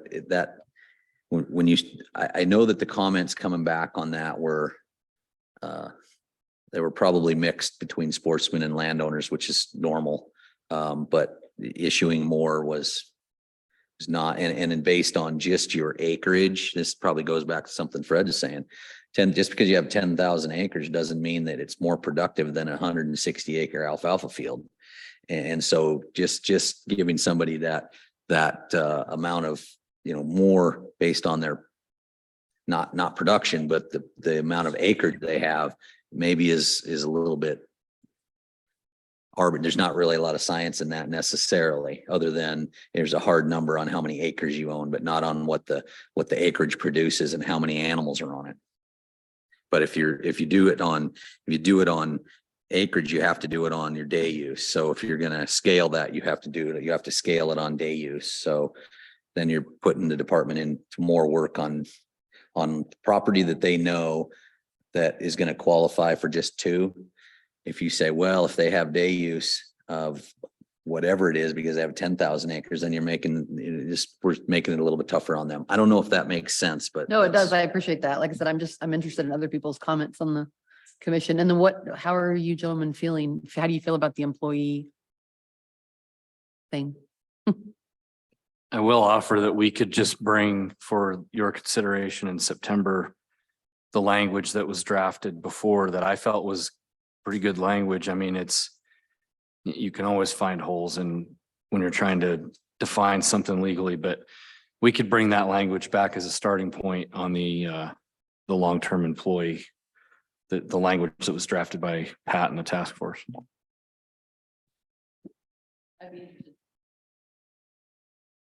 I agree with you, Ashley. I think it has merit. I think it has merit to revisit that. Anyone else? Mr. President, and concerning that, in my mind, I can read this two ways. In addition to the immediate family, authorize the issuance to a full-time employee. Does that mean that they would get, say, 3 licenses instead of 2? That Does wasn't that his, need to be clarified? that was not his proposal. His proposal was just that immediate family, look at it this way, immediate family would be expanded Right. to include The term immediate family. Okay. a full-time employee. I mean, that's one way to look at it.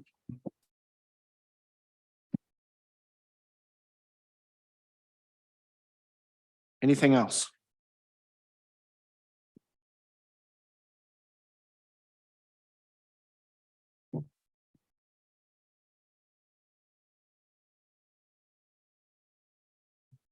I would offer that if, as the commission works through this, if you saw other, I'm looking at the Todd Larson memo.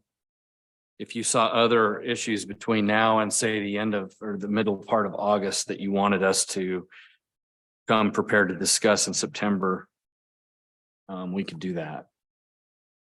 I know one of them in there that we had a lot of conversation on and was very popular was, I would say very popular to sportsmen, was tying tags to landowner access.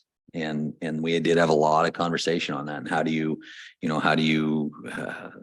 do that? And can you do it? And how do you justify it? And how do you document it and all of that? And I think that's something that, as we talk about access more and more and more and trying to get, more access for folks, tying those landowner licenses to access we had a lot of discussion on it, and it was, I can't remember why it ended up not moving forward, but those topics sometimes they might sound popular to one group, they're not to the other. Everything's tied together, as we all know. So.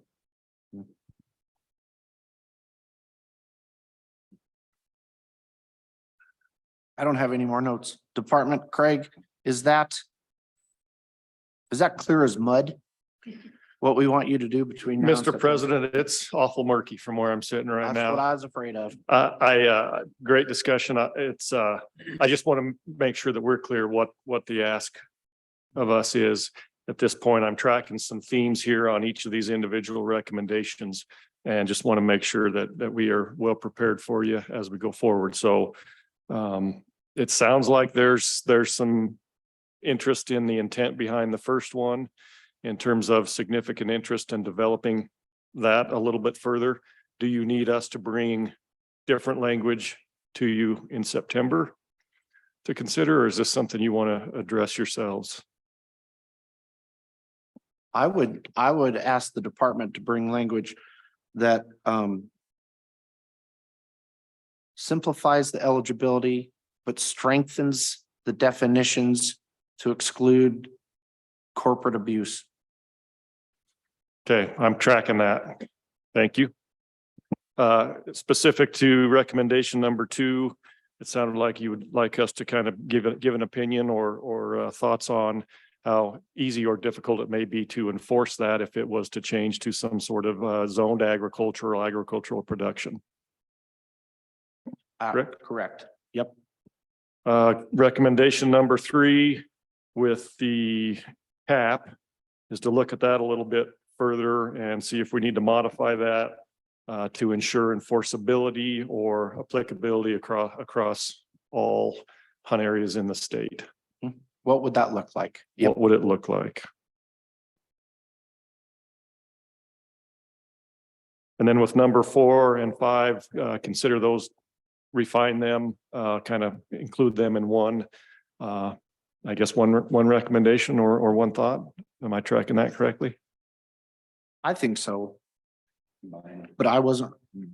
Is that what you, Well, some Said- field perspective on any way to make that language different, that would make it easier.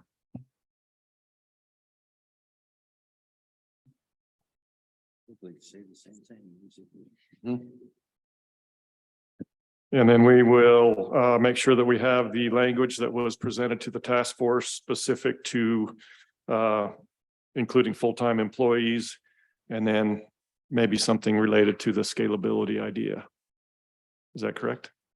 And I think, Craig, on that, a look at both a potential option for scalability on acreage and a scalability on animal use, or a combination thereof.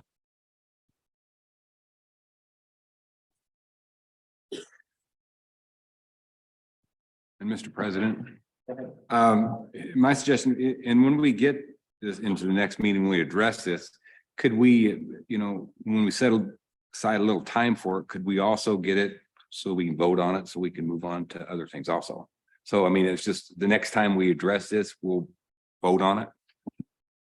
So the way that I would see this playing out is that we would bring these back. You would take them one by one, and your vote would be whether to tell the department to move forward with updating chapter 44, which is where almost all of this would occur. So it wouldn't be a final decision, but it would be move forward, go through the public process, open up the regulation, take public comment, come back to us, and then there would be a final vote. The- go ahead, Commissioner Mr. Dodd. President, the only other thing on number 3, I'd love to hear the department feedback on that end part of that about if area is over objective or over objective and issuing those tags in addition to the quota instead of taking them off the quota. I'm curious to hear how that would be implemented drawing wise, and maybe what your guys' thoughts would be on that.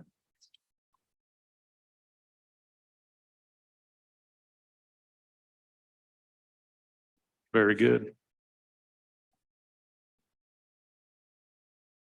I don't have anything further. Thank you. thank you. IT, do we have any public left online? Want to make any comments?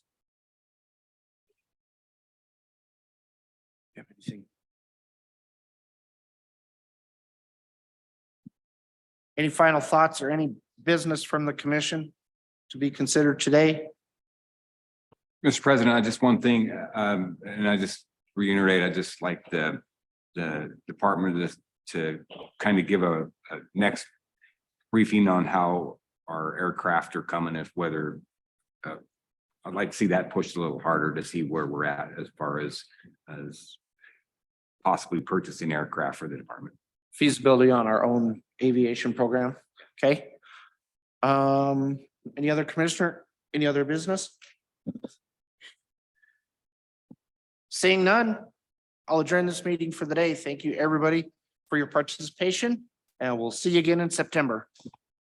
I move to adjourn the meeting. I always forget that part.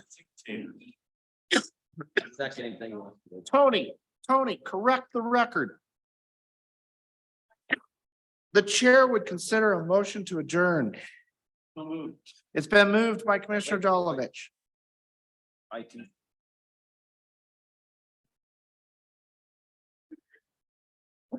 Complications. Commissioner Masterson, are you there? Yes, sir, I am. Would you like me to second that motion? Yes, and any other, I'll take that as a second. Is there any discussion to adjourn? Commissioner Masterson, any other discussion? No, I do not. I appreciate the opportunity to participate remotely in the discussion, and if I had any thoughts outside of what all of you already brought to the table, I would have brought them up. But it was a great job. Thanks for hanging in there, John. We certainly wish you quick healing, speedy recovery. We hope you're back in our midst soon. You take care of you.